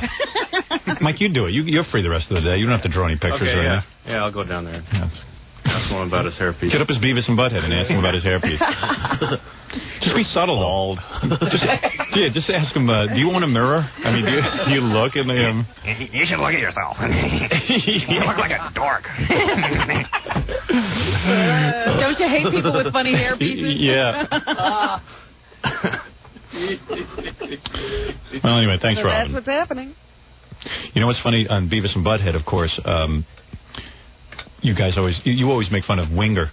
You know, the group Winger. Kip Winger. We had him on the show. We asked him about it. Yeah, I had stomach flu, and my wife woke me up at like 8 in the morning and said, "Yeah, it's Howard Stern on the phone. He's got Kip Winger on the other line." Oh God. Well, what happened is Kip Winger.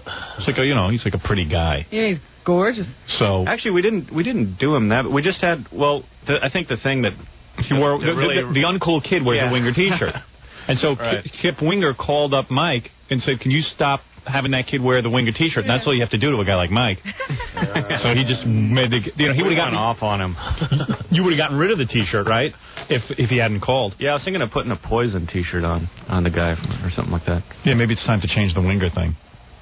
Yeah, maybe like move on to like cover some more ground. Yeah, right. Like expand. Get them all. Yeah, get them all. So when he called up, pretty boys. When he called you up, was he yelling at you? No, actually, he called up. I don't know who he called. He called up someone in what is it? TAR? What do they call it? Guest relations. Yeah.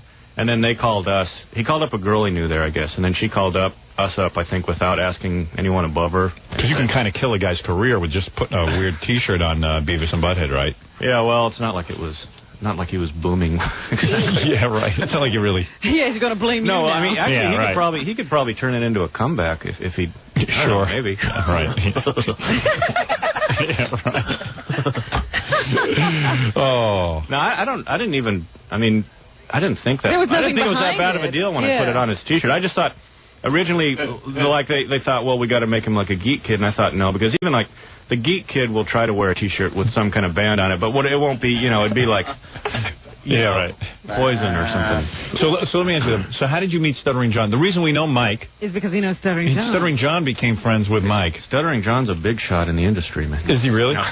So how bad has he lobbied you for that kid to wear a Stuttering John T-shirt? Like, does he bother you all the time? Didn't he want you to critique a Stuttering John video? And stuff? Yeah, he wants the video. He wants the T-shirt. He wasn't too bad about it. He hung out with me for a long time, then casually brought it up. Yeah, and he keeps thinking you're going to do it. He comes in here every week going, no, I spoke to Mike, and he's going to put Stuttering John on Beavis and Butthead. Does he really think all the time. Happen? And it's not going to happen. I try to explain to him. Would you tell him now it's not going to happen? Man, Mike really loves me. Actually, but I think this guy's over. You're such a retard, man. You don't know when the guy's blowing you off. I met Mike before I even had a video. Yeah, but I'm saying, once you had the video, you kept thinking. No. How many times have you walked in here and told me Mike is going to be doing that in Beavis? You are correct, but so where is it? How come it hasn't happened yet? It's actually on one of the reels. Yeah. Actually, how you know what happened?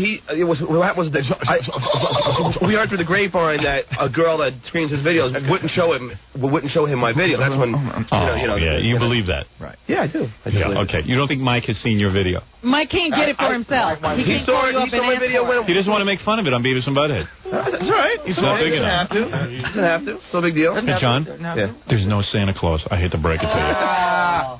Would you explain to him that it's not going to? He thinks you're really going to do it. That's never going to happen. That's all right, though. I don't care. You know. He can't tell you his Mike. He has to tell you his character. Actually, it is on one of the reels. It may get on there. Mike, but it may be, you know, Mike, just make it happen so I can come in here. Yeah, sure. Yeah. Good luck. He comes in here every day and goes, I know Mike Judge, and we went to dinner with him, and actually, we had the reason I was thinking of putting on, we had a stuttering joke in another video that we had to take out because it would be offensive to stuttering people. Does that drive you nuts? So I thought if I use that one, I could maybe get it on since the he guy, is stuttering John. Like he's not going to complain. But is it worth just for that one joke to go through? No. No. You can look him in the eye and just say F you, and that's the end of it. No, it's okay. I was friends with Mike before I had a video. But dude, you're so delusional. You know what you're delusional about? What am I you run around and embarrass yourself by telling everyone. You tell Jackie, you tell Robbie, you tell Fred. Yeah. You tell us all that you're going to be on Beavis and Butthead, and you're not. Well, that's what Mike told me. Yeah, but you know what? You kind of pressure people. No, I didn't pressure him. He didn't come out of the blue and say it. You asked him if you could be on Beavis and Butthead. Yeah, why don't you just sit and watch the show and be surprised? And I said the guy's a nice guy. He doesn't want to tell you no. But see, it really isn't like that. I just heard that the person who picks his videos for him wouldn't even show him it. That's the one reason why. Yeah, they're never going to show it to him. They show it. And do you see some of the videos they do show him? They're trying to protect the guy. You know how many people want to be on Beavis and Butthead? You know how many Puppet is laughing in his face. You know how many people want to be? You know how many people want to be on Beavis and Butthead? I'm sure. We've been fans of Beavis and Butthead too. Yeah, but so what? He's not a fan of yours, so leave him alone. Whatever. Well, that ain't what I hear. It's embarrassing. No, I didn't like call him, Mike, man, please, God. No, he was pretty cool about it. There's no telling, and then you run around telling everyone. Why don't you wait till it gets on? No. You sat there and asked me why doesn't Beavis and Butthead. No, I did not. You came in and told me you had lunch with Mike Judge and he's putting it on Beavis and Butthead. See, that's not the truth. If you want the truth, the real story was me and Mike hung out and whatever it is. Keep hanging out with Mike. He's going to do a lot of things for you. And then you asked me if... Yeah, Mike's going to do everything for you. And then you asked me if it was going to be on Beavis and Butthead. Mike was just telling me he's going to draw a Stuttering John cartoon. He thinks you're that funny. He's going to make you a member of the cartoon. Yeah, he wants to put you on the cartoon on a regular basis. Right after the Gary Puppet cartoon. Right. And the Jackie Puppet cartoon. Whatever, and the Amelia Earhart cartoon. Hey, put that right, guy. Look at next man. That's amazing. First one hit the other. Hey, John. That's funny as fuck. Mike has no rights to Beavis and Butthead. You think he's going to put you in it? No, I just think that he should at least be able to... Get back on the phone with Tom Preston. See if Fart Man can get his video. Well, don't think I didn't call Tom Preston about it in the video either. Okay, very good. You're normal. Hey, man, you got to try, man. Come on, why don't you stop using people? I'm not using anybody. Mike, tell him how we were friends. Maybe I even had a video out. Yeah, he did come by. He came by the... well, we know... I'm not talking about that, but you... Forget it. Howard, the point is... You didn't know you'd ever have a video. No, but when... All right, thank you for... When I was doing the video, he had to be in the same editing facility, and he came by to even see us putting it together. All right, thank you. Thank you for your... I'm just trying to tell you sounds dopey when you start running around telling everyone how you're going to be on Beavis and Butthead, and it's not going to happen. You used to walk out, we'd laugh at you. I go, doesn't he know he's not going to be on Beavis and Butthead? See, Howard, you're lying, though. Because you... I'm lying? Okay. No, Howard. They howl. Howard, you used to say to me... You used to say to me, I don't know why Beavis and Butthead wouldn't play it. Because that's the way Mike would say it. We're jerking you. Mike jerks you, I jerk you. All right, so I'm being jerked. It's a forced relationship. Well, Mike, don't worry. Our friendship is not based on my video. All right, thank you, Stuttering John. All right. Mike Judge, congratulations on your success. Thank you very much. And, of course, Mike, we know that there's Beavis and Butthead video game out, but also, more importantly, the new Beavis and Butthead episodes on MTV. Yeah, now coming up when? Next week? Yeah, I think there's going to be a new one on at each night at 11. But then in December, it's going to be all new ones for a while. All right. So you're doing Letterman, too, right? Tomorrow, yeah. Oh, is it tomorrow? Now, does he make you sit there and do the voice? He did last time, but I didn't know they were going to do it, so it's kind of, it was a little weird because it's weird when you go out there because it's the first time I'd been on one of those shows and you hear your voice echoing in the place. Yeah, I know, it's strange. So I just kind of went, but it worked. And then he interviewed you? Yeah. I had a clip last time of Butthead as Letterman and Beavis as Schaefer. Oh, that's good. Butthead, his hair is already kind of like Letterman's, and so we just put him in a tie and put a gap in the teeth. So what, do you have to draw a special cartoon this time also? Yeah, I have to draw a cartoon every time I go. Yeah, every time you get on it, Letterman gets himself a free cartoon. He gets off on that. Yeah, hey, look at me. $1,000. I got the guy from Beavis and Butthead drawing cartoons of me, doing voices. Well, anyway, Mike, we're big fans of yours. I think you've And I'm a big fan. Well, thank you. Howard Stern Show. Thank you. I appreciate that. We always like that Christmas idea. Can you put us on the cartoon? Oh, yeah. Hey, can you put me and Robin on the cartoon? We have to go to lunch at the Friars Club first. Yeah, right. All right, so Mike Judge, everyone loves him. Also, let me do a couple of plugs real quick here. Jackie Jokeface is going to be at...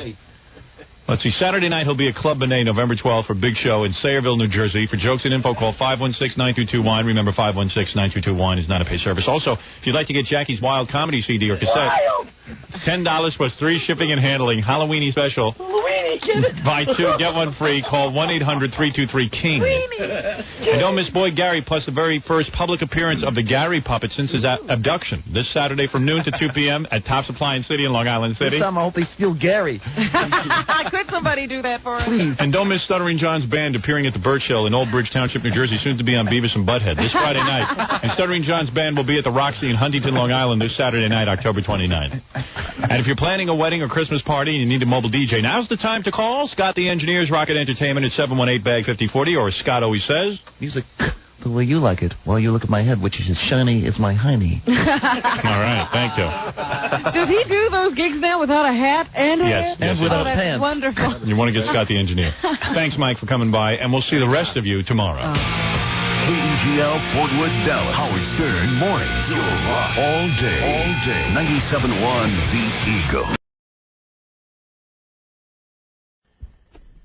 All right, High Pitch Eric is maybe one of the most annoying people on the planet. Would you guys agree with that statement? Yeah. He is so annoying. Bring him in. I don't even know if Bring in the birthday boy. He's annoying. He calls the office. Oh, there he is. He's dressed up in a clown outfit. He's just nobody you'd ever want to be around. He is the birthday boy. So beyond like a big baby. So beyond sure. He's got a rainbow wig on. This guy wore a rainbow wig. They locked up in prison. How you doing, Howard? Can you just cover your nipples, really, man? Seriously, it's just vile. Okay. All right, okay. Thank you. How you doing? You are so annoying. And you even smell bad, don't you? No. Did you bathe before you came here? Yeah, I did. Last week. Yeah. High Pitch Eric calls the show all the time. How annoying does he get? How many times a day does he call? Oh, God. And he's downstairs all the time. I know. I see him almost every day. Here's the deal. I'll give you a quick little list, Howard. Yeah. Happy birthday, you scary bastard. And stop breathing so your nose is whistling into the mic. Really. And also, you know what? I've already been told in the hallway, don't get too close to get the disgusting whiff of his body odor. I caught a whiff already. What is wrong? You just sit over here. Oh, my God. Eric, you need to practice hygiene. Eric, there's a million things I can tell you that's wrong with you, so I'll just start right off the bat. First of all, you probably leave 4 or 5 voicemails a night on my machine. Let me see if I have an example of that, by the way. I thought I did. His nose is whistling. Your nose is whistling. Can you blow it or something? Okay. Yeah, I mean, it's just so annoying. It's right on top of your stack of car towers. Is it? Because I don't see it. This guy calls. How many times a day does he call? Well, you think if he calls me 4 or 5 times on my voicemail, then it's about another 4 or 5. He calls me during the day. Right. John takes a bunch of calls from him. Right. And then, then there's 50 other people that he calls. They'll all be in here. All of them. And they sound mostly like this. Listen, I want my breasts painted green for St. Patrick's Day. So Howard said, whoever wants their breasts painted green, come on in. And I wanted to paint my breasts green. I want green breasts. And it goes, you can't even listen to it. Repeating himself. It's just awful. But that's not the most uncomfortable part of Eric. That's one of the most uncomfortable parts, but at least you can delete those messages. I think the most uncomfortable part is listening to his nose whistle when he breathes. No, the thing that bugs me out the most about him, Howard, is you get here in the morning and he's standing there. Right. Okay? Right. So he's already scaring the crap out of you. You go out for lunch, he's standing there, and he yells out these non sequiturs at you like, just want to let you know, I'm trying to get an interview with Chef Bobby. Okay? And I'm just trying to get by, of course normal people are there, so now they think I'm associated with him. Right. Then you come back to work and he's still there. Then I leave work at 5 o'clock at night and he's still there. So, you're leaving now? Can I walk you to your car? Is everything okay? And it's like weird, Eric. It's not just you, give it to me. And you know what else? Get a job. Why don't you get a job, And man? the most uncomfortable thing about Eric is that whole thing goes on, and then he puts on that 3-piece suit that he got, his communion made in. Right. Which makes him even look more odd. What is your story, dude? Then he comes to your appeappearances. Right. Same thing, and bothers your ass the whole appearance. And the weirdest thing is you're 29 gay, and you still don't even know it. Right. I know. What's in your mouth? Smile. What's in your teeth? I don't know. What, are you bleeding? No, I drank a lot of coffee this morning. No. Smile for John and ask him what's in his teeth. What, is he bleeding? Blood, yeah, it's blood. There's blood in your teeth. Well, he's got bad gums, too. Do you have bad gums? Is that why you smell? Is that blood? That's blood. Yes, it is. Your teeth are bleeding over He's got blood dripping down his mouth. Are you nervous, Eric? No. It looks like those fake teeth. No, because my hands are not even after my hands. Your hands are, look at his teeth. I mean, it's our hands. Your hands are a whole other issue. Hands are all... Can't show them those. They're drenched. Yeah, they're drenched in sweat. Yeah, the wettest hand. Dude, there's blood in your teeth when you smile. It's gross. But, I mean, do people telling you, like, if somebody says you're an idiot, leave me alone, that doesn't deter you a little bit, does it? Not really. Do you brush your teeth? Yeah. You know how to massage your gums with a toothbrush? Yeah. Did your dentist teach you how to do that? Yeah. There's something wrong with you, But man. you don't do it. You better go to a dentist today. When was the last time you went to a dentist? Be honest. Tell the truth. A few months ago. Oh, that's a lie. No, 3 months You probably haven't been there in years. 3 months ago. Why were you there 3 months ago? To get my teeth cleaned. They Go like this. clean them? Got blood dripping. Wow.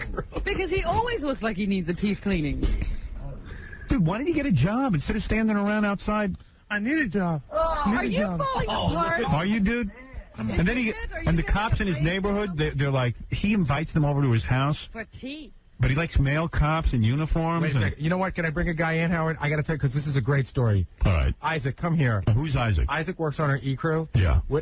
He's Eric, you are gay. You know that, right? Isaac, tell me the story you just told me out in the hallway. He invites me over to his father's apartment. Yeah, for what reason? I don't know, to hang out. You like him. Why does that make him gay? Well, wait. But then he'll call me up and say, hey, I want to go out with you. Oh. And it's goofy, but in a way it's very gay. Because straight guys don't kid around about stuff like that. Yeah, right. You know, dude, you want to go out with him? Well, just for a few drinks, yeah. Yeah. What does that mean? You want to go out with him? Like a friend, like just for friends, just as friends. Are you into girls or guys? I'm into girls. I went to a strip club last night. They threw me a party. Who threw you a party? Wild West. Isn't this great? His birthday. He kept calling 9 million times. He goes, let's have a birthday party. So I'm bringing everybody that he annoys. Yeah, but Howard, you know what? To do a testimonial. Starting with Isaac, yeah? I feel bad because the party he had is at a place that I do appearances at, so he probably went there so many times. Right. And now he, It parlayed it into a thing. So I feel bad for All right, here's the celebrity IDs, first of all, for High Pitch Eric. Okay. This is Jessica Sklar, a.k.a. Mrs. Jerry Seinfeld, and I got a secret. The baby in my belly is actually High Pitch Eric's. Happy birthday, you big dumbass. There you go. I just want to say one thing about Eric. It's like, you first meet him and you're like, oh, I feel really bad for him. He's got this high voice and he hasn't gotten any girls. And after you know him for like a week, that feeling of sorrow turns into an intense hate. Right. Really? It's just like, I hate this guy. So you're not going to go out with him? I don't think so. He's so annoying. Eric, do you realize all these times you call that we, can't stand you? I know. No, I mean, and you call 10 times a day with the same thing. And you know, does it even go through your head that we just hate that you're calling? He loves the attention, though. That's the problem. He doesn't even care if it's negative or positive. But he all right, who's our next birthday guest? I can see High Pitch is not having a good time at his party. Is that right, High Pitch? No, I don't like you. You're a jackass. Yeah, I used to feel sorry for you, but now sympathy turned to just exactly what Isaac said, utter hate, because you're in my day every day. All right, I don't know why. All right, let's go now to Ganges, part of High Pitch's. I just have two things. Eric, stop calling me. If you call me again, I'm going to take my phone and beat you with it. What is he calling? What is he doing? Every day around 6 o'clock, he calls, and, again, hey, how's your day? How you doing? He just wants to chat. Right. And I usually transfer him to everybody at E, just as a goof. And, he'll sit and talk to anybody you transfer him to, he'll sit and talk to for an hour. And wow. So you don't like him? I actually despise Eric. Really? Yeah, I do. Okay. All right. And I don't, and he waits downstairs at E at us also. All right, now it's time for, how you doing, Eric, with this birthday tribute? You begged for a birthday You begged for a birthday party, and you're getting it. Now let's hear from another celebrity. This is Janet Reno, and I'm really busy sending defenseless children back to Cuba right now. But I want to wish High Pitch Eric a happy birthday. I'd like you to go to Cuba, too. There you go, another woman. Thank you. Yeah. Now, this is a roast. All right, Casey, who's going next? Howard, I just got a quick 2 cents. I just want to put a quick 2 cents. All right, you want to go next. Yeah. Eric, stop with the emails. The guy sends me 20 emails every time, and he clogs up my machine. Quit doing it. Why'd you give him your email address? My email address is open to anybody who wants to. Oh, I see. But has he got disgusted with Eric, too? Have you said to him, don't do this? Yeah, I've told him in the email. I said, stop with the 20 emails. You want to send one? That's fine. Why do you do 20 emails? Don't you realize you're irritating people? people? The same thing. I know. Why do you send it 20 times? I don't know. I got banned from AOL for 30 days. You got banned from AOL for 30 days. Why? Because whenever I go on, people instant message me and say, hey, high pitch Eric, you're a faggot. And I curse at them. Right. So AOL banned me for 30 days. It's my 4th offense on AOL. Don't you do a private instant message? I thought you can't be banned for cursing in the instant message. No, you can. Now you can. You can. People can report you. They can. Oh, they report him. Yeah. Well, let me ask you this. If they're calling you a faggot, why doesn't AOL ban them, too? I don't know. He doesn't report them. AOL thinks he's a faggot. Because Wow. But you know what? Everybody seems to start out, because I remember talking to Casey a couple of weeks ago, and he says, boy, I feel so bad for High Pitch Eric. I do it first. They turn to hate. Yeah, I feel bad for him now, but evidently I shouldn't. Because if he could get to me, he'd be annoying me, too. You'd hate him, too. You know, instead of doing all that emailing, why don't you brush your teeth? And massage your gums. Yeah, man, you're bleeding from your gums, dude. I know. Vile. You're vile. You smell. All right, who's next? And now, just one more quick thing. And Yeah. Eric lucked out and got a special number we use only to talk to affiliates. Right. So I told him, I said, don't call on this number. 5 minutes later, pick up the phone. He's calling me again on the same number. So I was mad at him for a little while, but Eric, just stop with the 20 emails and stop calling on that line, okay? Okay. All right. All He right. says okay, but he'll do it again. Hi, this is Edie Falco from The Sopranos, and I want to wish High Pitch Eric a happy birthday, you big pussy. There you go. Howard, the other thing that's really weird about Eric, well, of the many things that's weird about him, is like, you don't make any money, and you don't seem to have a life, because we're just talking about our little circle here. We didn't even bring in all the weathermen you call, all the other radio stations you call, the people you beg. You offered to buy one of the disc jockeys here dinner if he would just be your friend. Really? Who was that? That was Cabby. The guy they call Cabby. He offered, if you'd buy him dinner, if you just, hang out with me and let me be on the radio. That is pathetic. You really have no friends, huh? I do at home, back at home. No, I heard about those. Back at home. In Queens. Oh. Do you take those guys out to dinner a lot, too? No, not really. Where do you get the money to take people out to dinner? My father gives me money. He does. You're still living with your poor father? No, I'm living on my own. You're living on your own with your father's money. Yeah. Is your dad proud of you? Well, yeah. Why? Why? Because he knows I'm looking for a job, and I'll collect on some unemployment, too. How does his father sound? When I know you got kids. When your daughter gets to be 29, if she's, still looking for a job, you're paying for an apartment, how sad are you going to be? Oh, I'm going to be real sad. If her teeth look like that. What does his father do? He works for a perfume company. Your boy Derek. He works. All right, Steve the building doorman is our next guest. Bring him in, Gary. Uh-oh. Steve the building doorman. He's standing down there at that desk. Yeah, Steve works downstairs every day. He works hard. And he has to deal with Eric. And Steve has to deal with Eric every day. Hi, Steve. How are you? Hi, Howard. All right, so tell us about your relationship with High Pitch Eric on the birthday show. Happy birthday, High Pitch. Thank you. How you doing, Steve? Yeah. Great. Anyway, he's a pain in the ass. Right. Why is he a pain in the ass? And this is one of the nicest guys. You're the nicest guy ever. Nah, he's all right, though, really. No, you are one of the nicest guys. I'm not really that nice. But why is he a pain in the ass? He's just, just too much. Too much. Every minute he's there. Every minute. And you got to deal with him. You got to hang with him. You got to talk to him. He won't go away. And what do? Do you ever tell him just go away? Yeah, but, I could tell him to go away a lot of times, but a lot of times I just try to help him out because I heard that show the other time when he couldn't do 10% of 200. Right. But now he knows a little better in math. Yeah. Oh, yeah. You're teaching him. All right, so in other words, you're even annoying this nice guy. Well, yeah, kind of. But he's a nice guy.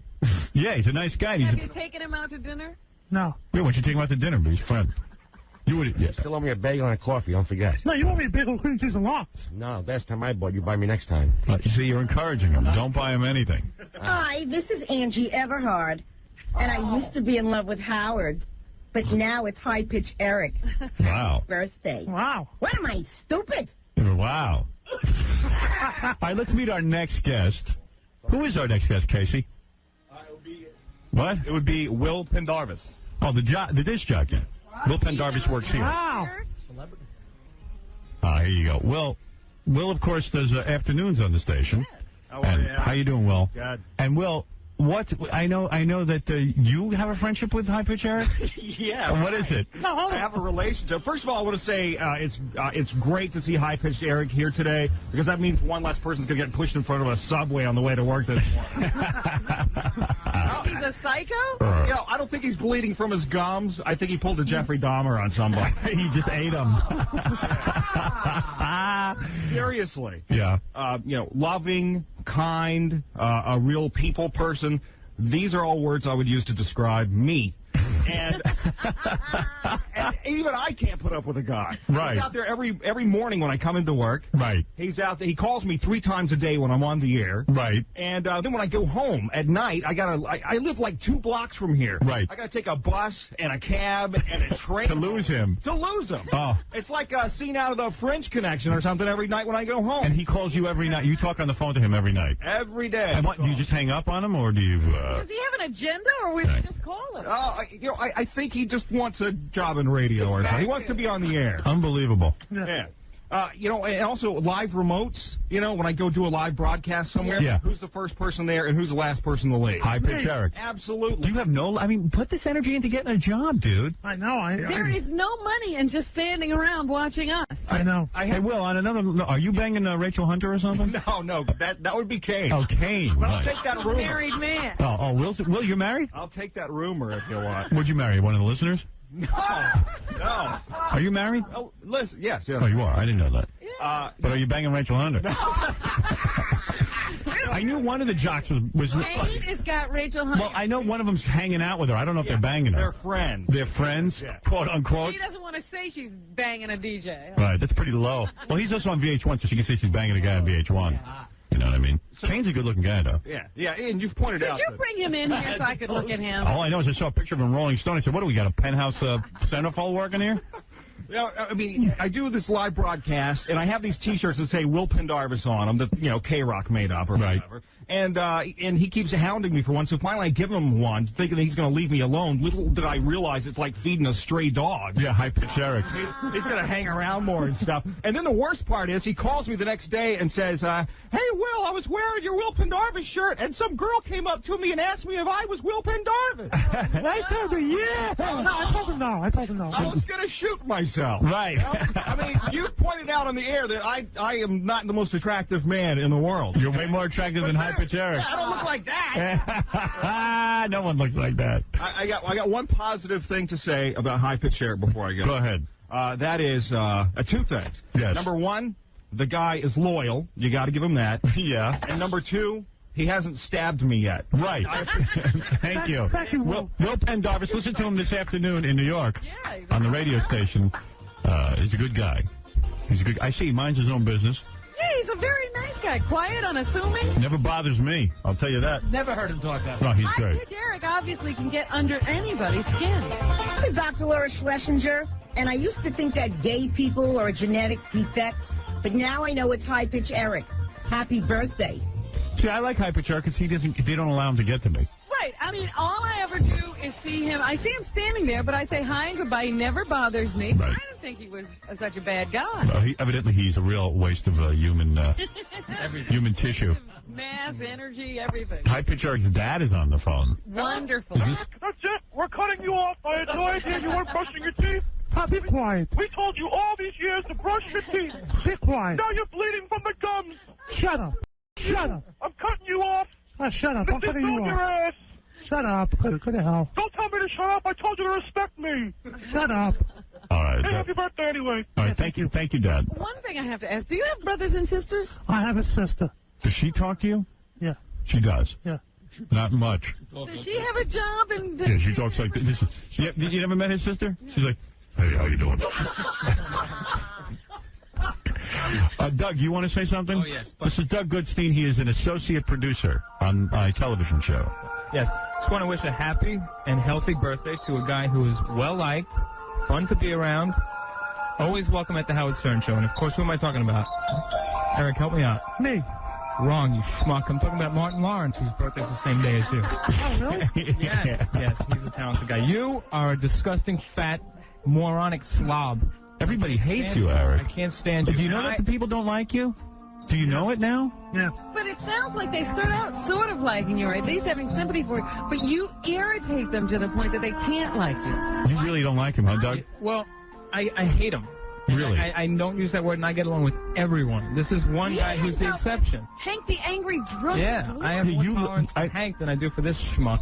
Really? Yeah. Why? Tell us more. Because, Howard, if someone calls you 15 times a day, after the first call you tell them, don't call me again, and then you get a call 5 minutes later, 10 minutes after that, 15 minutes, 4 voicemails, an email, a beep, I mean, he thinks it's a shtick too. I see he's laughing. No, it's not a shtick. We don't like you. Are you disturbed by what you're hearing? Oh, I'm lonely, that's why. Yeah, but I mean, that's not a way to win a Find friend. an imaginary friend then. Away. That's how he gets you, though, because you start to feel sorry for him. And then as soon as you feel sorry for that loneliness, he takes full advantage of it. Again, 28 calls. But he's not that. You know, get a dog. I have 2 cats at home. Yeah, go play with them. You know, I got to tell you, of all the people here, Doug really dislikes you the most, more than anyone. I got another calls me the most. I completely forgot to tell you. You know, a couple of weeks ago, I was doing this thing. They were doing a supermodel search. Yeah. Go to a hotel. Yeah. Well, the woman that was running the thing called me, and she said, "Listen, do you have strange people that hang around the show?" And I go, "Well, some. Why?" She goes, "There's this guy here. He's scaring all the women. He's like a stalker. He's scaring the hell out of everyone." So I said, "Does he have a big ass and have a high voice?" She's like, "Yeah." I was like, "It's Eric. He's harmless, just annoying." Right. But you were scaring the women. They said you wouldn't leave. They asked you to leave many times, and you wouldn't. When is this? Like 2 weeks ago. You must get asked to leave everywhere. Yeah, I mean, really. How could you remember? Distinguished. You know, and another thing, like everyone else he shows up, like he has like some kind of link to the show. We did a shoot last week with John at Planet Hollywood. Yeah. And he's there. It's like, how on earth do you know? You appear at places, like, do you follow us? Do you stalk us? No. I knew there was a celebrity that was going to be there last Wednesday. Yeah, but that's that instance. How about the other 20 times when you just, like, we walk to a random shoot and there you are? Yeah, how do you know where they are? He's not telling. How do you know? He follows us. He does. No, you got it. How do you know where they're going to be? No, because wherever I hear someone's doing an appearance, I just go over there. Yeah, but why don't you like make a regular friend, like instead of like trying to hook up with these guys who are working? I should. Yeah, well, why the worship of people from the Howard Stern show? Why not just like hook up with a friend? I like having you on the show, but maybe you don't have to call people 20 times a day if you can make a regular friend. Big Black is going to be on the show, but I know High Pitch Eric even annoyed him. Really? That he stopped taking his calls. It's like, you know what it is? Airtime is Eric's heroin, so he'll do whatever he can to get this that little moment that he can live off of for another month till he gets another moment. Right. I think he's loving this right now. Yeah, you love this, right? You having a good time at your birthday party? Do you like this? Do you like hearing how despised you are? I mean, seriously. Well, it's true what's going on, what they're saying about me. Right. Does you like your dad, right? Are you going to talk to your dad and say, "Hey, Dad, did you hear me on the show this morning?" No, he doesn't listen to the show. That's why he likes coming here. We should just let his dad start listening. I want to talk to his dad. Yeah. This is Dr. Laura Schlesinger. We heard from you already, honey. This is Academy Award-winning actress Hilary Swank, and I want to wish High Pitch Eric a happy birthday. You dumbass. Well, there you go. Dumbass schmuck. Dumbass schmuck. Wow, Doug really hates you. Yeah. Does your dad ever say to you at some point, like, "Hey, listen, within 6 months, get a job," or, I mean, is there any pressure? Did you ever have a job? I had a job, yeah. What was it? I worked for an accounting firm. Doing what? You were the mail guy, the mailroom guy? Yeah. And what happened? How'd you lose your job? You know that? It's a long story. No. I got about 20 phone calls from him offering to clean the urinals at the E-office. That's pretty good. So he does want to work. It's just I don't think he can find But he anything. wants to work around here with you. Yeah. That's the last. Can't you be a janitor, like, somewhere? I'm trying to look.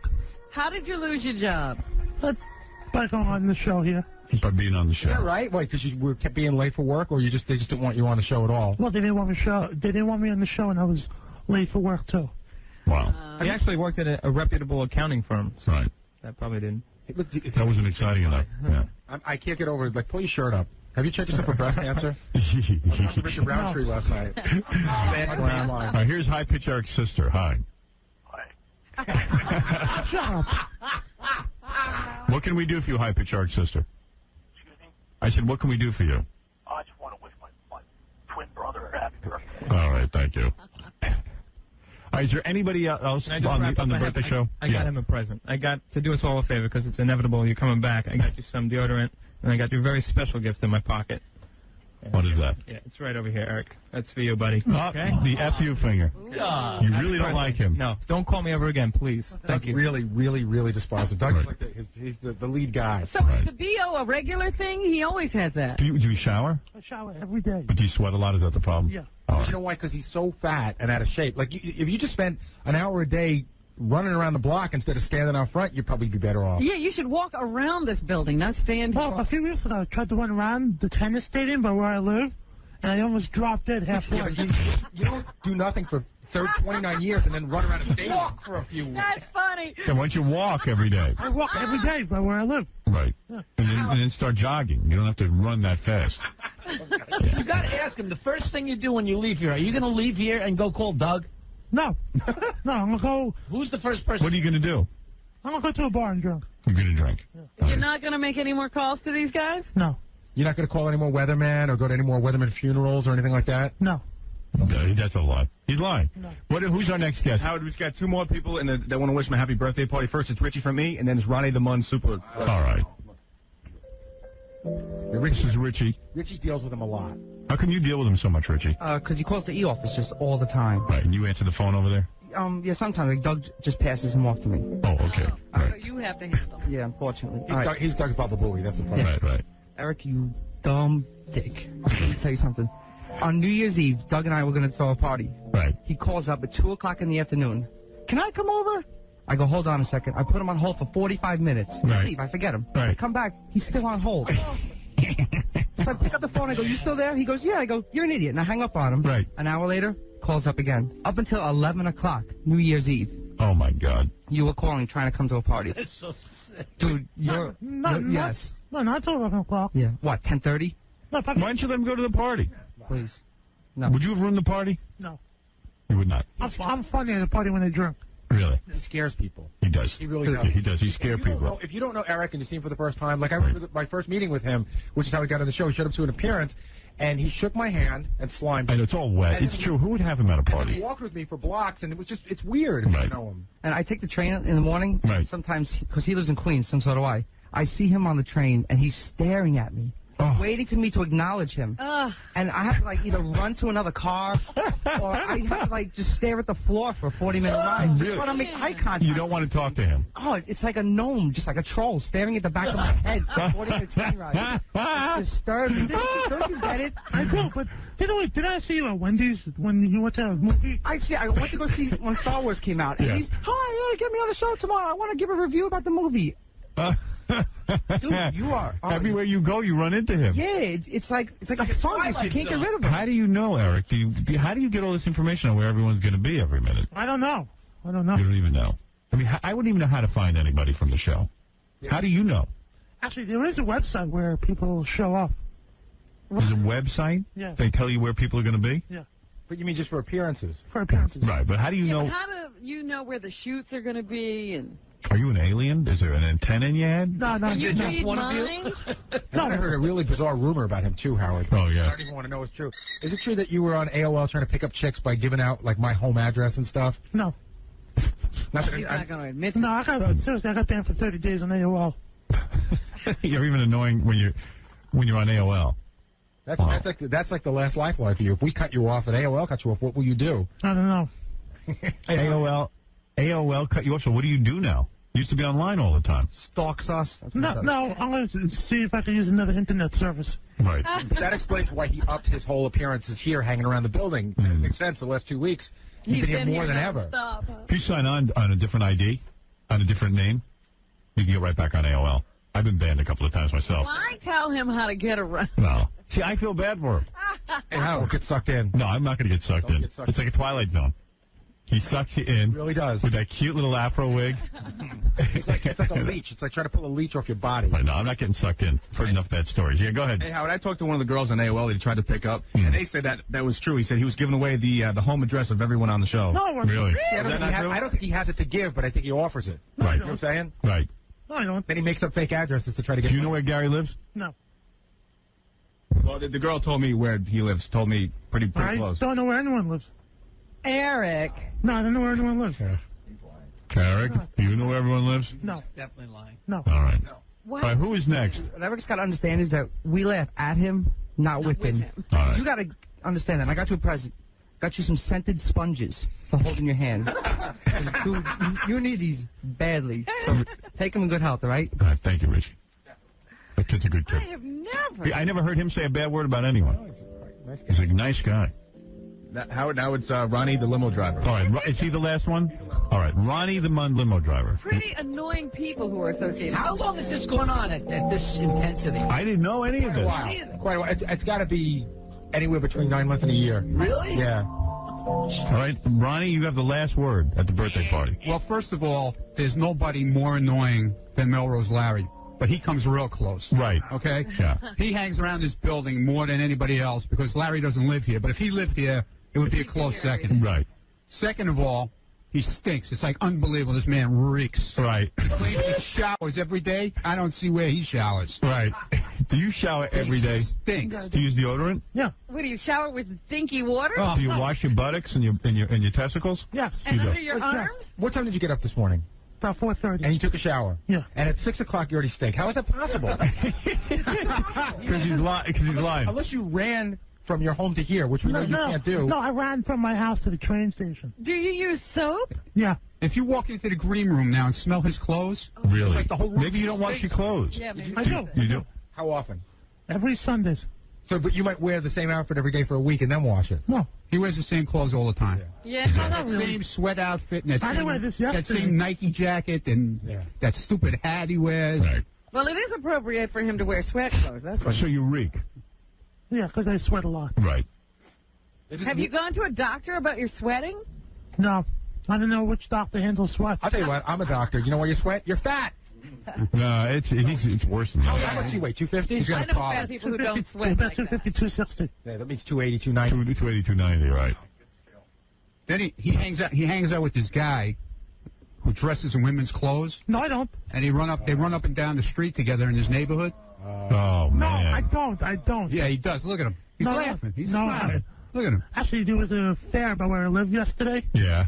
and this guy, his name is Elliot, and he took his clothes off and was dancing in front of McDonald's. Yeah. And what are you doing there? The guy stands up. He goes and he sits on the hood of a car and he takes pictures in, Right. in women's clothes. This guy hangs out with him. Yeah, let's weigh high pitch shark. Bring in that Got a scale. problem. Eric, if you seriously, if you admitted you were gay, your whole life would change. Because A, there's nothing wrong with being gay, and B, it would finally open it up so that you could just date guys and not be ashamed. And then you'd have friends. You wouldn't be Maybe you lonely. would take care of yourself. Are you gay? No. You could go on the gay chat line. You could get laid in like 2 hours. Do you fantasize about men? No, because I want a girl for myself. He fantasizes in general because, like, the day that they had, you guys did the breast painting. Yeah. He's standing outside the building at 5:30 in the morning. He hooked up with some chick on AOL, I guess. Yeah. And she told him she was going to come down here and get her breast painted by you, and then she was going to sleep with him here for a couple of days. Right. But, of course, he's still waiting out in the driveway for her. Yeah. And she never showed up. She made I can't believe it. How often does that happen, that girls say they're going to meet you and don't show up? a lot. So you're always going places and being stood up. Yeah. Eric, what happened to your job you were supposed to get with Chef Bobby? I'm waiting for an opening still. Oh, please. He's with Chef Bobby. I'm leaving. No, he was going to at another restaurant, not the one Oh, here. all right. All right. I mean, I like to see you working. Dishwasher. They were going to put him on as a dishwasher. That's good. Maybe some of the soap will get on him. Yeah.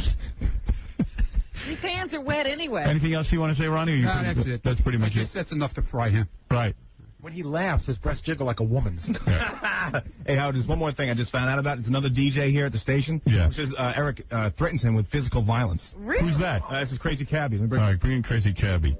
It's Crazy Cabbie. I like Crazy Cabbie. Crazy Cabbie's a new guy here. Is he the nighttime guy? How could you be annoying Crazy Cabbie already? He just started. I know. He's a nice guy. He calls up nightly. He stalks Kane. Kane is a beautiful man, by the way. Right. And he begs to get on the air. He's offered me food, alcohol. I don't drink anymore. He's offered me No, I didn't. No, to I get didn't. on the air with Kane. No, I did not. This morning, in the green room, he's saying, call Kane. Let Kane wish me a happy birthday. Oh, man. Howard, I have the solution to the problem. Right. I challenge you now to a wrestling match. No. If I pin you and hold your shoulders down anywhere, anytime for 3 seconds, you will not stand on this block ever again or bother anybody in this building. No. He will do. He ain't doing that. He's challenged me with physical violence in the lobby. Did you challenge Crazy Cabbie with physical violence? No. You're lying. No, actually, the first time I did, but it was... You did, see? It was, You did. Hey, Craig, Cabbie, it was just for fun. I love you. You don't love me, bleeding gums. Ask you a question, Eric. Would you wrestle Kane? Would that be okay? Would you wrestle Kane? Yeah, I would. Admit you're gay, dude. Just I'm not. Come out with I'm it. not. Nothing wrong with it. let the city of New York know. And all of America. Let everybody know what they know already. Beam with gay Birthday pride. party. Could you imagine kissing him? Can you say pyorrhea? Get a toothbrush, brother. Hey, by the way, happy birthday, loser! I want a piece of you because you challenged me. I'm ready anytime. Get on the scale. Let's see how much. Yeah, get on the scale. Come on. What Let's see. happened that he threatened you. Well, he said that if I didn't put him on the air with Kane, he was gonna beat my ass. Like, okay.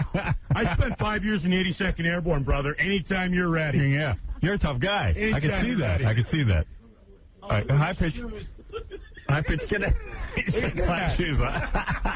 How much do you weigh, dude? It says 218. I don't buy that. Come on. 218. Zero that scale? There's no way he weighs 218. I think it probably goes up to 3, so it's probably 518. I probably let her ask Dude, you are a load. Yeah, you're a load. He's got man boobs. Look. He's a she-male. You cannot embarrass him. What? It says envy. It says envy because that's what you have for me. Oh, God. Dude, you are. No, this is 216. How much is it? 216. So that's got to be 516. He's Right. heavier than he is. I say we have a pay-per-view wrestling match, Howard. Yes, and I would be there for that. I will take you, and I will destroy you. And if I win, if you win fair and square, hell, I'll let you be the producer of the Kane Show. Right. You get to be next to the man you so love. Why do you like Kane so much? Yeah, why do you like Kane so much?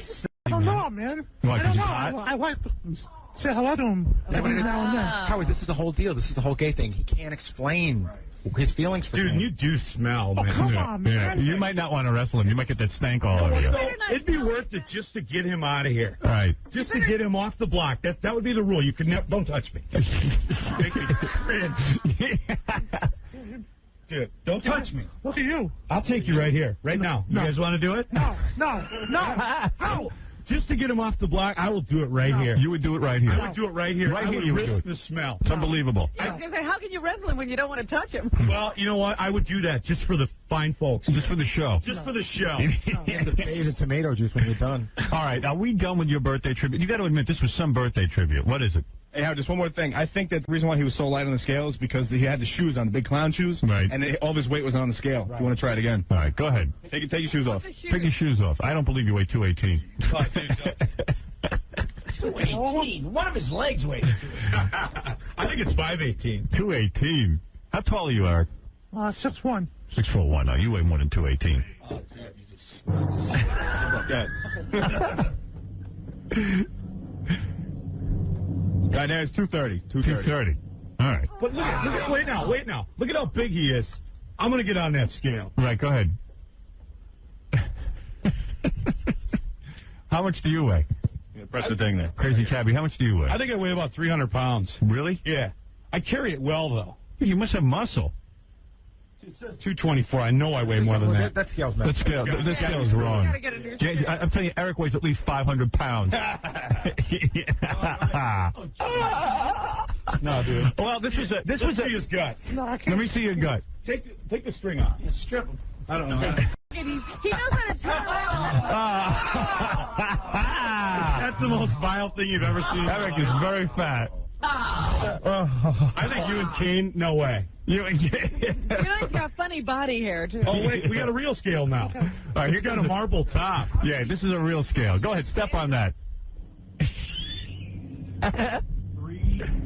305. 305. There we go. How could he be Wow. You weigh 305 pounds? I guess so. Imagine how happy he was when it first read 205. Turn around, Eric. Turn around. He's got a big patch of hair right in the lower middle of his back. Let's see. Turn around. Let's see it. Let's turn around. Turn around.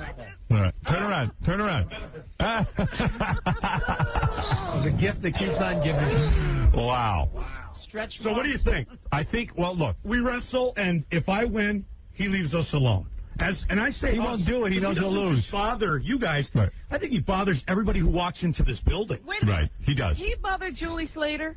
I'm sure he does. I'm sure he does. Do you bother Julie? That's a good question. No. Why? No, she's a woman. He only bothers guys. I call her once in a while when But she's on the bottom of your list when all the guys are busy, isn't she? I think so. Wow. Will you wrestle me? No. Come on. No. What contest can we do or something to just have a match, me and you? How about you and I having a race? All right, I'll race you.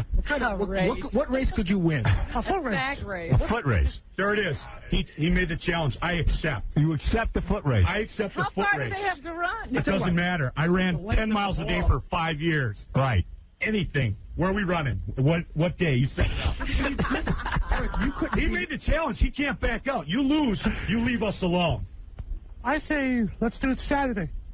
This Saturday. No, let's do it on the air. Yeah, let's do it on the air. You could just run up 57th from 5th to 6th. All right, here's the deal. 1 week. What's today? Today's Monday. All right, today's Monday. How about 2 weeks from today? To give you a chance to train. You're not going to train, are you? No, I'm training. You don't need to train. No. And neither is high pitch Eric. I mean, And I'm fatter than him. But now what happens? Than him. What happens if High Pitch wins? I will get him a date with Kane. What if he backs off? He won't back off. I'll take care of it. Oh, look at how I will take care of it for the sake of. Now, when you say a date, he gets to go out with Kane for a whole night? Go hang out with Kane for a whole night, and I'll pay for the whole damn thing. he is excited about it. He's digging that. You can see. Look at the smile. But if I win, you're done. You do not step on this block ever again, or bother us, or email us, or call us. And we have a written contract. Right. Are you a man enough to make that agreement? That you can. Is that only for your show? No, all shows. No, the building in general. The phone line. It's a restraining order. Yes, yeah, it is. It's a restraining order. You have to have a blanket restraining order. You can't come on the block. This is what crazy. What did you say? What did you say? I'm going to beat him in that race. You are. You know what, Howard? This is so scary because he's so in love with Kane and he's so gay. It could be like one of those women who like lifts up the card. Right. And there's Hey, Eric, tell me something. Just in like 25 words or less, tell me, what is it about Kane that you like so much? Describe it. Because I watch him on TV. Yeah. And he's got a good personality. Great ass. I mean, he's got a good personality. He's got a good sense of humor, and that's what I like about him. And he's got big hands. Sounds like a person. And 2 balls. Like I said, all I needed to know when he doesn't bother Julie, it's about the guy. It is. The TV show is saying they can line it up right now. We can get this over with in 2 seconds. Well, are you ready, Eric? I'm ready, and I don't even have my running shoes on. What are you wearing for shoes? I got some Doc Martens on. And you'll race them right now. I'll race them, dress pants and all. Really? Eric's only got those clown shoes. Eric's got his sneakers on. Don't you want to wear sneakers? Dude, it doesn't matter. No. You'll win. I would win. You better win. Sure will, just for you to leave us alone. You know what it is? I have sketches on, and that's not right, because I'm wearing Doc Martens. I need my high tops, which are home. Well, let's set it up. Oh, come on, you big pussy. Take them on now. Come on, you girl. That's fine. What's the matter, you? Come on, fat ass. I need my high tops, because... Oh, come on. Dude, you need a sports bra is what you need. No, let me tell you, if I have my high tops, then I could beat you. All right. What, you got PF Flyers at all? You want to get them right now? You want high tops? Or are you going to be a man and racing those stupid sneakers you're wearing, those Gilligan's Island sneakers? Where are we going to race? Right on the street. Right down Somebody here. could go get those sneakers. Right now. I'll take a commercial break. We'll line it up. Let's get it over I with. can race with these sneakers. Yeah, you can race with those. He's got on Doc Martens. He's not even wearing sneakers. Okay, All right, you ready? I'm ready. All right, you're going to race him now. Seriously, Eric. Dude, If you do not beat Crazy Cabby, you will have a restraining order. You're not allowed to call anyone from the show, and you're not allowed to Be in the building. Be in the building. That means you got to leave Steve, the building guy, alone. Oh, does that mean I can't call the show here? That's right. Well, and he has to shower. No, Somebody hoses him down. the only contact you can have with the show if you have something interesting going on, you can make 1 call a day to KC. That's it. That's it. He would like that. But it has to be with something interesting. Yeah. You can't just say, "Oh, this is my 1 call of the day." You You don't get 1 call a day. All right, I got to take a break. All right. What is it? Yeah, they can do this now if you want. Yeah, we're going to do it now. Is anyone betting on high pitch? No. Look at that belly. I've never seen anything like high pitch. But if you win, you can continue to bother everyone. And you get a date with Kane, our nighttime DJ. He's not going to finish. So what if... Who's dating Rachel Hunter, but he'll have to go out on a date with you. Maybe Rachel will tag along. Right. So what if Kane doesn't want to do this? I will make sure it happens. Oh, Crazy Cabby works with him, right? You work with that guy. Yes, I produce the Kane Show Monday through Friday, 6 to 10. So there you go. Kane's got to do whatever he says. Howard, isn't this? I mean, this is definitely gay. I mean, He's in love with Kane. You're in love with Kane. Admit it. So you want to go for a carriage ride around the park? I don't want that on Kane one of these days. No. Come on, Eric. I just want it. Dude, you can see his mind racing in those beady little smelly eyes. We're going to race. I'm going to race. Who are you going to race? You're going to race. I'm going to race. All right, this is good. All right, I'm going to take a break. Right. Crazy Cabby, you've issued a challenge. What a birthday show. I admire your manliness. Hey. This is great what you do. You get rid of Eric for us once and for all. Are we doing it on 57th Street? Whatever you want. Where are we doing it, guys? 57 and 56. Probably 56. You're going to race to the end of the block? Yeah, from 5th to 6th. All right. That's it. You're going to go from 5th to 6th. Or you know what? We're halfway down the block. You can race to 6 and back. That's probably 200 yards. Oh, it should be one direction. Oh, yeah. Just go from 5th to 6th. Right, 1 foot race. He ain't going to make it halfway. Yeah, so from 5th Avenue to 6th Avenue. I'll smoke a cigarette while I'm running. Really? Good. Give him an advantage. He could beat him with duck on I'll his smoke back. a Camel. But you can see that Just smoke a non-filtered cigarette while I you're will running. smoke a non-filtered cigarette while running against you. You fat lump of love smell. You know why Kevin can kick his ass? Right. Because even though Kevin's a little heavy now, the guy had some discipline in his life. Well, you can see he's got an athletic build. He's got some muscle. Yeah. He had no discipline ever. Yeah, but Eric's playing for something, though. He's playing. Yeah, He but really Eric's wants going to get a date with Kane. Look at the belly. Stare Look at the belly. breasts. Stare at that belly and tell me where's he going to go. I'm excited that Eric can't set foot in the building I anymore. asked him earlier if he shaved, but he just said that the shirt rubs the hair off. Now, what happens if Eric calls us anyway, even if he loses? You just hang up on him. Well, then I have to have him arrested. There you go. Now, Eric, are you a man enough to stick to the bet? Because then I'll be mad. You don't want to piss We off. won't put you on the air anymore. Are you man enough to stick to the bet? Here, I have to it. run backwards? No, he's going to run forwards. Dude, I I'm just have going to it. beat you in a foot race. That was the bet, right? The way to make Eric comply, if he ever breaks the rules after he loses, he never gets on the air again. All right. There you go. That's it. What happened? If you break the rules, if you lose, and you break the rules, you're banned for life. You'll never get back, even with something good. Yeah. Oh, look at that face. I don't want that to happen. See, he never Then intended. win your race, and you get your date with Kane. Kick his ass, you big chubby homo. Actually, do you play basketball? Oh, no, that was the change. On Saga. No, I mean... You don't play basketball, do you? No. Well, I can shoot. I mean, I don't... Right. But you're not a guy who plays every No, weekend. I don't, you know what sport I play? I play sex, man. That's all I play. Right. I wish I could play one-on-one in basketball. I'm sure you want to play something one-on-one with balls. Dude, we're It's a racing. foot That's race. set. You made the challenge. I accepted. You turned down the wrestling match. Right. Yeah, if we wrestle, then you'd hurt me, man. Dude, I wouldn't hurt you. All right, get ready to run. I swear This his is for you. foot in his belly is getting bigger. This is. Can you suck that gut in at all? Yeah, thank you. The boobs just got bigger. If I lose, that means if I lose, I'm banned from the show. No. If you lose, you have to stay away from the building and stop bothering Crazy Cabby and everyone else. John, everyone. Casey. One call to Casey if you have something interesting. If you lose, you stay away. But if you have something interesting, we'll let you back on. Right. If you violate that agreement, you're just never on ever again. In other words, you can call once a day, Eric. This is what That's No, it. not once a day. But you can't hang out Once in a the day lobby if you got something interesting. you and have assault something people. By the way, he has Sweaty palms. he has no ability to know if he's interested. yeah, or not. exactly. All right, all So right. it's once a day. Okay, so here it is. Hey, Howard, what about a little head start? Just a one step. One step, Eric. Oh, why? Do you want to finish? I mean, yeah. So you chickening out? The bleeding gums already have a head start. I mean, look, Right. I mean, I'm about to be in tears because I miss you guys if I lose. Oh, God. This is like the best birthday present ever. Do you want a date with Kane or not? A date. A full-blown out date. Don't you have any faith in Kane on yourself? the finish line, Howard. Yeah. Dinner, candle. Limo. Can you have dinner and candlelight with Kane? Sure. Man, I'll serve I mean, it. I'm scared if I lose, I'm just... You made the challenge. It's already been accepted. There's You no won't back get now. Kane and you won't have the show. If you Oh, back dear. out, You don't love Kane so much that you're gonna try and fight for Kane's love? Eric, what are you going to back out? What are you Kane's going to kill me. If I You realize lose, that? if I lose, If you lose, you can still call like once. Poor Kane has to go out on a date. Oh, I You still should be lose on on the show? purpose. Yeah, you can still be on the show. He's not saying I can do the show. You could be on the show when it merits it. Yes. But if you violate that agreement, even when You you have can't something good, stand you can't down do there. anything. No more stalking, basically. exactly. Right. It's a restraining order. But you know what? The only thing I want to point out is when has Eric ever called with something that was good? No, never. It's never good. Right. Crazy Cabby's poking High Pitch Eric in the belly.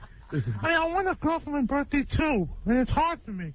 I'll get What? a girl there. It'll be a twosome. You want Come on. We'll have a menage a trois. No, he's saying I want Kane, but I want a girl, too. Well, why don't you have Kane and then you'll go out and find a girl? Once you get the stank on you, you'll be able to get a girl. Once you and Kane get married, everyone will want you. You realize Kane is home sweating, thinking that break his leg in a pothole.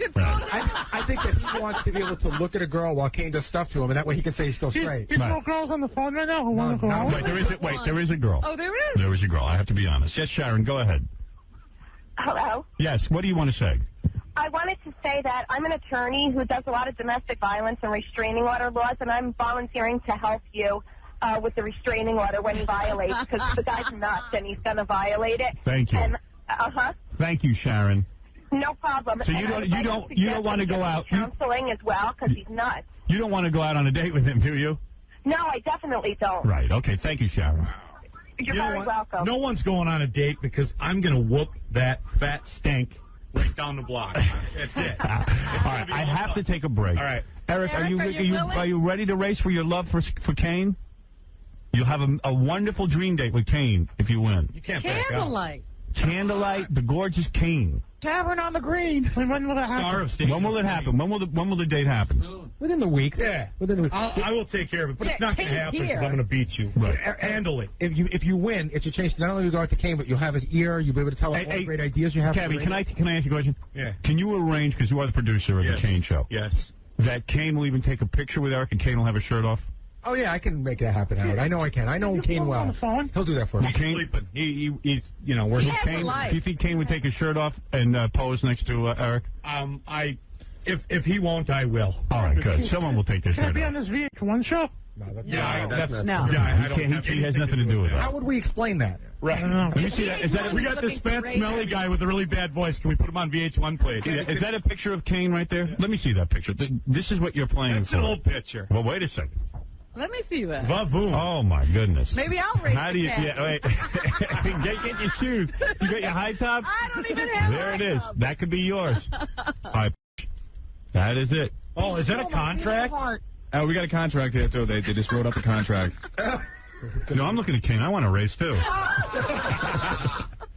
Hey, Kevin. And you know what the great thing about Kane is? He's really actually a nice guy. Yeah, he's a good guy. Eric's not lying. He's a hell of a guy. Right. Well, that's a dream date. Right. And he's a good in fact, if you get to be friends with Kane, you know what Kane does every weekend in the winter, right? No. He takes his motorhome to wherever the Vikings are playing. So maybe you'll get to go in the motorhome and go see the Vikings play. You know, that was funny. You talk about the Vikings on April Fool's Day. You told them Randy Moss got traded. Yeah. Right. You fooled him and he fell for it. He totally blew me out of the water. He's trying to fool the listener. But imagine being in a motorhome going to, say, Minneapolis. Right. With Kane. With Kane. I've been in the motorhome. It's a nice motorhome. It is. Yeah. Maybe Eric could visit the motorhome if he wins the race. You know, you guys are adding way too much. Yeah, all right, that's too much. I can't. You can't make that happen. Personal life. Could he co-host a day on the air with Kane? Can you visit the Kane show and be on the air with Kane? There you go, Eric. That will be the beginning of the date. For my birthday, can I do out to lunch today? Did you hear this? At the beginning of the date with Kane, you get to be on the air with him. Really? Yeah. Look at him light up. Oh. I wish I could have my own radio show. I know, but you don't. Howard, if I lose this race, I'm going to be out of a job. I know. You guys are hiring. We'll find something for you to do. All right. You know, Eric had an ad on the internet, to help out any morning shows that needed him. How many responses did you get on that? Probably got 2. True. Why aren't you working? I don't know. All right, listen, are you going to race or not? I'm going to race. You're going to race. Okay, let's take it. Good, this is good. We're gonna take a break. And then the race will occur. Are you going to put a shirt on, or are you going to race just like I'm that? going to put a shirt on. Look. Might hold you back. Eric, you're faster without the shirt on. You know that, right? Put a shirt on. You should do it without the shirt. Yeah, really. I'll do it without the shirt if you do it without the shirt. Right. No, it's going to be cold out there. You're going to work up a sweat. You've got more blubber than a walrus. All right, we're going to take a break. When we come back, there's going to be a big race. Finally, we're going to get High Pitch Shark off the show, hopefully, or he's going to win a date with Kane. Right. All right, we'll be back right after these words. The Howard Stern Show. Hi, this is Randy Quaid, and you're listening to a man who farts when he's bored. Howard Stern. Stern is a moron. He's pathetic, he's low class, insensitive, a self-promoting sleazeball. I also think he's funny as hell. He cracks me up all the time. You know what I'm saying? I'm always laughing. I turn it on and go, this guy's good. The Howard Stern Show.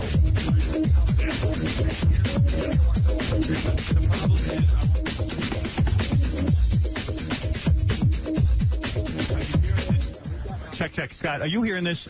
Hello? Howard, you're on the air. Oh, I'm on the air. Yeah. I didn't hear any intro. It played. Where's Fred? He's here. Oh, he is? Yeah. Oh, okay. We played the intro. Hey, Robin, can you hear me? Robin's not in the studio yet. Oh, okay. All right.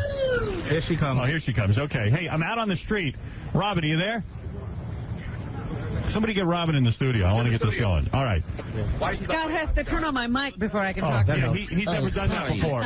Robin, pandemonium out here on the street. Look at this. Can you see us out here? Looks like an event. All right, wait a second. I'm here. First of all, I'm here with Crazy Cabby, who has issued the challenge to High Pitch Eric. How you feeling? I'm positive. I'm going to beat his ass, and he's never going to bother us again, Howard. Robin, as you know, let me recap what happened here during the High Pitch Eric birthday show. Yes. Crazy Cabby came in here bitching about High Pitch Eric, and he said, listen, let me get rid of you once and for all. We'll have a foot race. We'll run. And High Pitch Eric is freezing. His nipples are erect. Oh, do you need a shirt? No, I didn't need a shirt. I'm fine. I'm fine. His teeth are falling out. Maybe that'll help him run faster. The cavity creeps. Why don't you guys go down to the starting position, and then I will be the judge, and I will see who finishes first. It'll be a fair and square fight to the end. Do you feel confident? I feel confident. Where are they? You'll never get a date with Kane or bother anybody in this building again. If High Pitch Eric wins, he gets a date with Kane, an appearance on the Kane show, because High Pitch Eric is in love with Kane, the disc jockey at night. If he loses, Robin, it means he is banned from coming into our building. He is banned from calling the show incessantly. You can't step on the block anymore. Right. Now, where are they racing from? What's going on here? Robin, there's a start point all the way down. You can't see it on camera right now. I'm looking at the start point. I would say that the entire race is how many feet? 100? What is this? 100 yards. 100 yards. I'm going to do Michael Johnson speed today. This is what I call a sprint, a 100-yard sprint. Okay. And it's the battle of High Pitch Eric versus Crazy Cabby. For the honor of you, stop stalking us. Right. How you Any feeling, strategy? Eric? Strategy, Eric? No, I'm just feeling nervous, but I don't know who's going to win. This will be close. Hey, you think it'll be close? Badass. Come on, you're going down. Whatever. Let's race. Let's get this. Get down there. And Jackie the Joke Man will be... What is that, Jack? Are you hearing this? Jackie's going to be on the telephone. You're going to say, go on your mark, get set, go. Can you hear Jackie? Yes, I can. All right. When Jackie says go, after go, Scott, you can pot down Jackie's Now, telephone. where's the finish line? Robin, you're going to see the finish line right here. As you can see, it's in front of Tino's Ristorante and Figueroa's Pizzeria Figueroa. Oh, we even have a string for them to bring. We have a string. Yeah. Now, guys... Runners to your mark, get set, go, is what we're going to do, all right?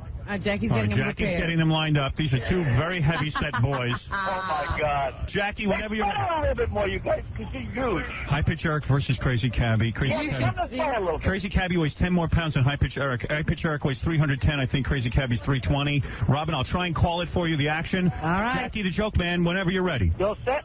Yeah. Runners to your mark, get set, go. High Pitch Eric is in the lead. I think he jumped the gun High Pitch now. Eric is in the lead. Uh-oh. Crazy Cabby coming in ahead. Crazy Cabby wins it. Wins it. High Pitch Eric is banned from the show. Yeah. High Pitch Eric can no longer wrestle anyway. High Pitch, you were in the lead for half the race. I think he jumped the gun. High Pitch, you were in the lead for half the race. What happened? I don't know. I'm ready to go again. Again, that's it. It's over. How do you feel, Crazy Cabby? I kicked your fat, stinky ass, and you're done. You leave us alone, pal. High Pitch, this means you can no longer call people and harass them, and you cannot set foot in the building. Is that correct? Yeah. You understand the rule? He's crying. Are you crying? I'm sad. Oh. I'm sad. Rub evil flag, girl. Yeah. Yeah. You suck! Crazy Cabby, a lot was on the line. Your boss, Kane, could have had to go on a date with High Pitch Eric. Some really heinous things. I saved Kane, and I saved the integrity of this block. No longer will fat, smelly High Pitch Eric ever step foot on 57th Street, the Howard Stern building. Right. High Pitch, it's over for you. You have lost everything. The thing you love most in life. You look like you're about to cry. Is that true? It is. Does he understand now? No more calling? Do you understand? Repeat to me what you now have to do. I can't step a foot in this building. Right. This is where you hang out every day and annoy people, and now you can't do it anymore. And also, what else you can't do? Call. You can't call who? Crazy Cabby. Who else? Anybody. Right, you can't call anybody, not just Crazy Cabby. Do you understand? I made a mistake. I should have thrown a stipulation in there that he brushed his teeth. Right.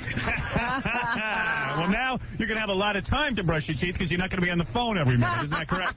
Yeah. Did you see that secondhand speed, people? Yeah. Crazy Cabby, get back to the race for a second. You were behind for the first half because I think Eric took a couple of steps ahead of you. Yes, and I like to give a guy false hope, you know, and then just take him down. Halfway through, you actually went way ahead of High Pitch Eric and beat him. Yeah, I'd smoke anybody out here. You bunch of girls. Who's next? How close? Because how close was it? It wasn't very close. I would say it's not close. Well, didn't you think? Wasn't it closer than you thought it was going to be? Yes, it was. It was a little bit closer. I mean, Crazy Cabby won by about 10. High Pitch really tried hard in the beginning. He did, and then he just fell apart. It's your fat just got in the way. I thought he'd win by a wheelbarrow, but it didn't work out. I thought you were going to stick your belly out and just win like doing that. Was it a tough race for you? No. No, lost. He lost. All right, High Pitch, so long. Happy birthday. Don't call anyone. Nice seeing you. Vamonos. And we'll bring your clothes down because you're not allowed. That's right. He can't come back and get his clothes. Robin, you've just witnessed the end of an era. High Pitch Eric losing everything for the love of a man. He loves Kane. He could not get the date with Kane, but he gave it all up for the man he loves. You know what? And Crazy Cabby did save the day for the radio station. That's a weird Ask present. everybody in New York to listen to the Kane Show Monday through Friday, 6 to 10 p.m. Right. Because we'll whoop your ass. But that's a weird birthday party for Eric. He lost the show. Yeah, what a birthday party. What? Eric, where are you going? Can I come over here and get my stuff? No. No, we'll bring it down to you.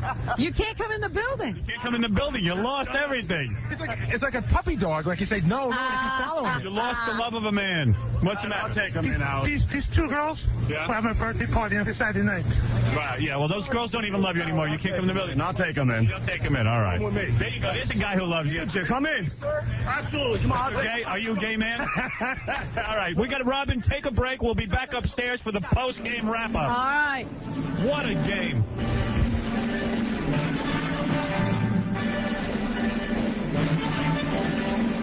Radio's shock jock Howard Stern. New Jersey is naming a rest jock in his honor. He is the king of all media, Howard Stern. Good morning and welcome to the Howard Stern Show. This is Kevin Bacon. I'm a famous Hollywood actor, and believe it or not, I'm a fan of Howard Stern. And you know why? Because he has balls. Howard has real balls. You know, I just love to say balls. Is that sick? Here's Howard Stern.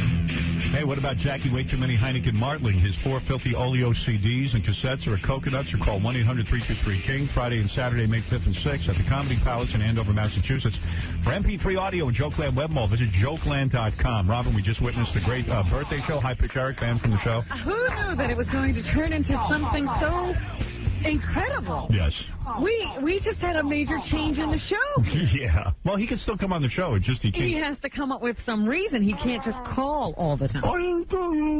Very sad. Very sad. He was out there crying. Well, this has been his whole life. You heard. Mm-hmm. He stands there all day. Hey, John Popper's on the phone. John Popper is the lead singer and, head guy for the Blues The Traveler. motivating force behind. Yeah, behind the band Blues Traveler. And hey, John. I was just reading. John? Hey, I can barely hear you. You know, the sad thing is that I'm better than both of these guys. I know. You should have been in that race. I don't think I would have held up too well. You know, it's funny. What's also interesting is that Crazy Cabby seems really obsessed with wrestling him. I found that interesting. He kept wanting to touch him and poke him in the belly and stuff. Well, Crazy Cabby's a funny guy because, we get in the elevator, it's packed with people, and there's just, a little Asian girl standing there. And Crazy Cabby goes, I just won a race. She goes, did you see it? She goes, yes. He goes, how about a date? No, just like that. Line, just give me a date. I want to race. And she seemed to be talking to him. And then he gets out and he goes, I love Asian chicks. I'm just glad I started playing the harp in the 8th grade, or I would have wound up like one of these guys. Yeah, begging. But it was a great race, and I got to tell you that the thing I couldn't convey to you out there, Robin, was that High Pitch Eric cheated and took a few extra steps in the beginning. I saw that. You did. See it on the race that he starts before Jackie says go. Yeah, he started ahead of. He started on get set. He was like 3 paces down. Yeah. And for a big fat slob who does nothing, I got to tell you, he was moving out pretty quick. Well, I was shocked because Crazy Cabby doesn't move much better than Eric. No. Here's the replay, too. Here they go. Yeah, you can see the jump. Fast. And look, they're having trouble. Yeah, and Crazy Cabby did come on at the end. Great car, and then he dies. Look at all that flesh. And the physiques on these guys. You'll never see anything like this in the Olympics. You got to play the Olympic music when you show that. I like Crazy Cabbie's tattoos. Yeah, he's got them all. He's got some good ones.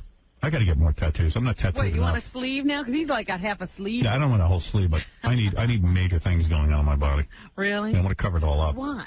Why? Look at me. I need some help. He's got envy written all across that big belly. He's got greed on his ass. You know why? Why? I forget. He told me why. He said because greedy people are a-holes. And then he goes Oh, he's got a theory about this. And then he tattooed his penis. What? He tattooed his penis. Can we see that? I want to thank the police for clearing the road spontaneously.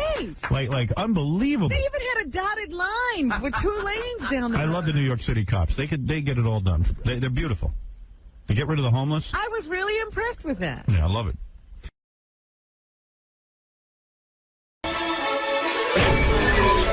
This is a Howard TV original production.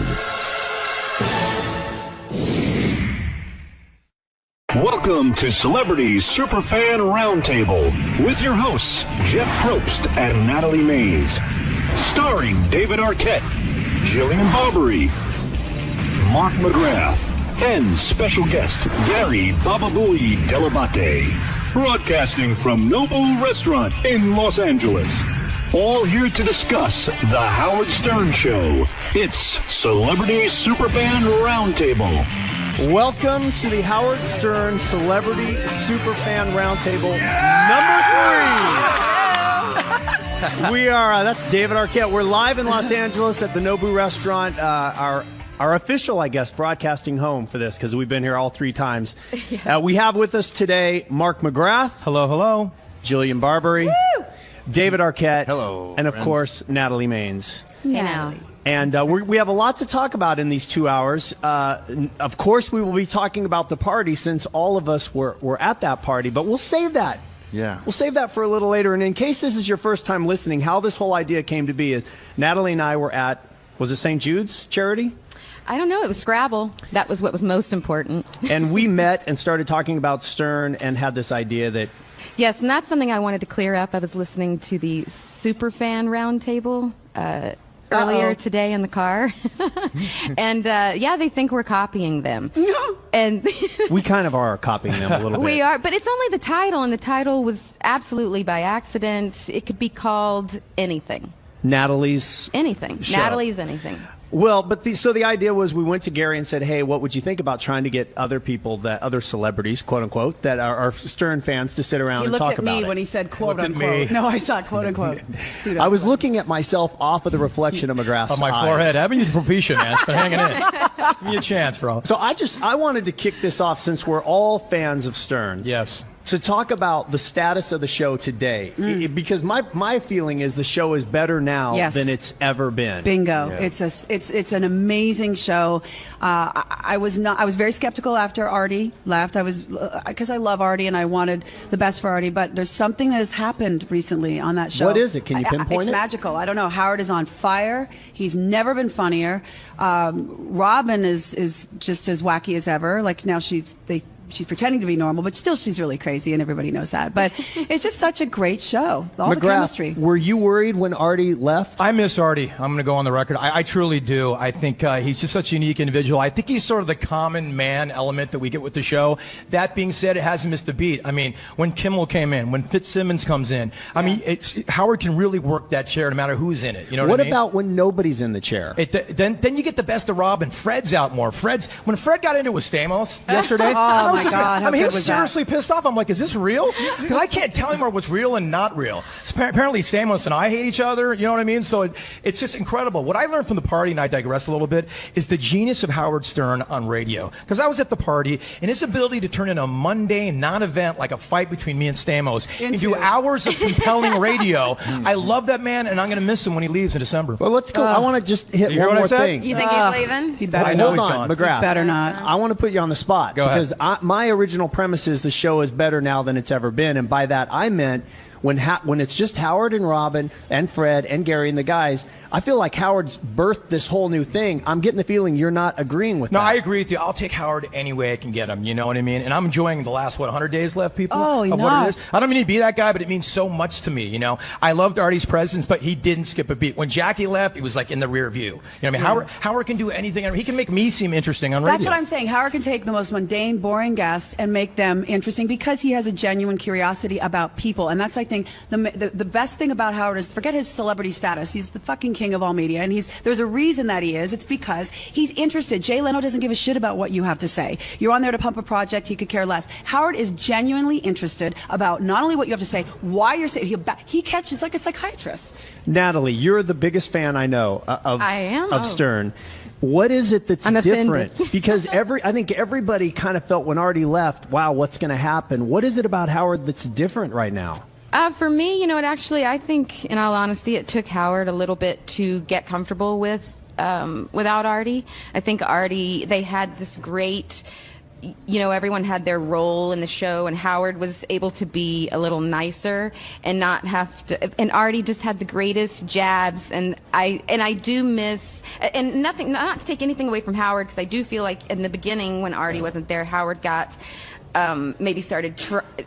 got insecure about it and started trying a little too much, and he started going on these bizarre, pointless rants that he used to do. Do you mean that he was in competition?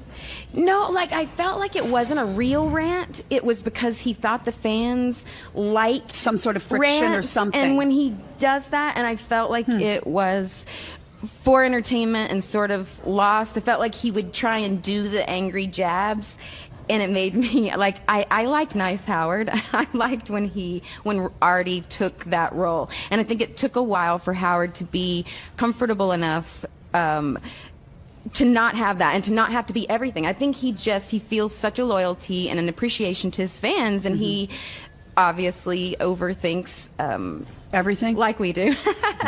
And I think that he just was trying to be everything, and now he has gotten comfortable in this new skin that David Arquette, how is the show different now that Artie, there was pre-Artie, Artie, and post-Artie? Yeah, I don't know. The show's just always great, no matter how it comes out. There's just been a lot of fun stuff happening.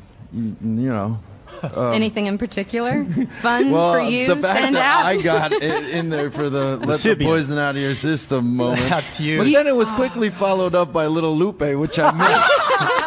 When I was at home, I was like, dang, if I was only in there with Little Lupe. You were such a good intern. I was so jealous that you got to go to intern, because that was the whole premise. You didn't want to go and be interviewed. Like, you were just a celebrity who wanted to intern as a love of the show. Yeah, I just wanted to be a fly on the wall, and it was really an amazing experience. What was his reaction when you called and said, this is my idea? I asked Howard first, and it was through texts, and he's like, sure. I was like, I gave him like a background. My grandfather was in radio. So I've always had a fascination with it.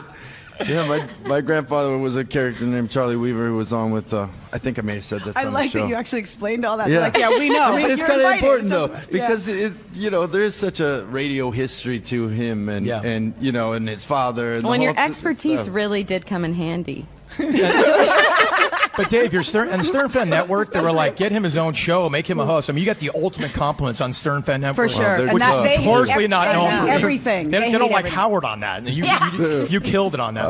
Awesome. It's one of those moments that you only get on the Stern Show. Where are you going to see David Arquette intern? Never. What are the moments, McGrath, that make you stop and not get out of the car or not leave your house because something's going on?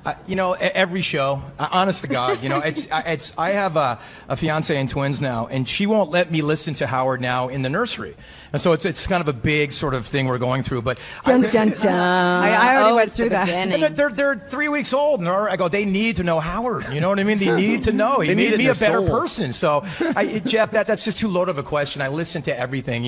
It's funny that the lesbians and the sex and stuff, it's not as interesting to me as Howard's brain and take on things. The genius of him, the best interview in the game, forget radio, is Howard Stern. Yeah. And you know listen to the Russell Brand interview. Yeah, Excuse me, Jill. No, I interrupted you. Any interview he does, what happens on me and my show, and this is why I mention him on our show every fucking day, because I go into the show and we'll have the same people that he had on the week after.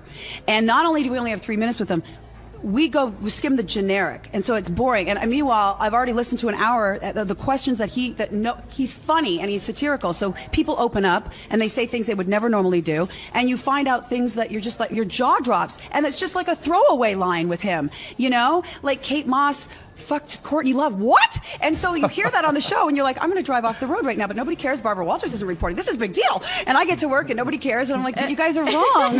You guys are so wrong, because there's bombs that are dropped on that show on a daily basis. Well, he keeps the blogosphere and Us Weekly and people alive with all the things he pulls out of people. He's taken a whole nother media and giving them life, just what he gets out of people on his own show. And Natalie, is he any less relevant now that he's on satellite in terms of daily news breaking?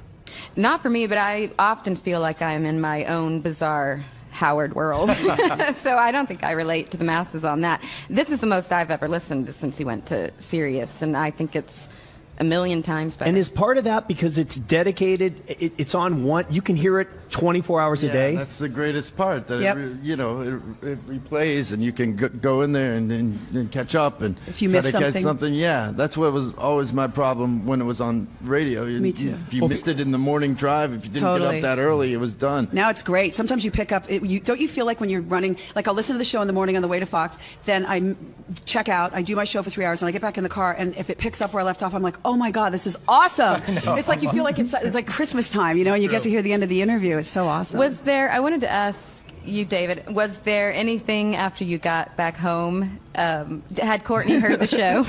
Well, I called her right after I got out of there for a preemptive strike. And I was like, well, I got to explain. There's some things that went on. There's a thing called the Sibian. That I had no control over. She was like, what's that? It's a giant vibrator.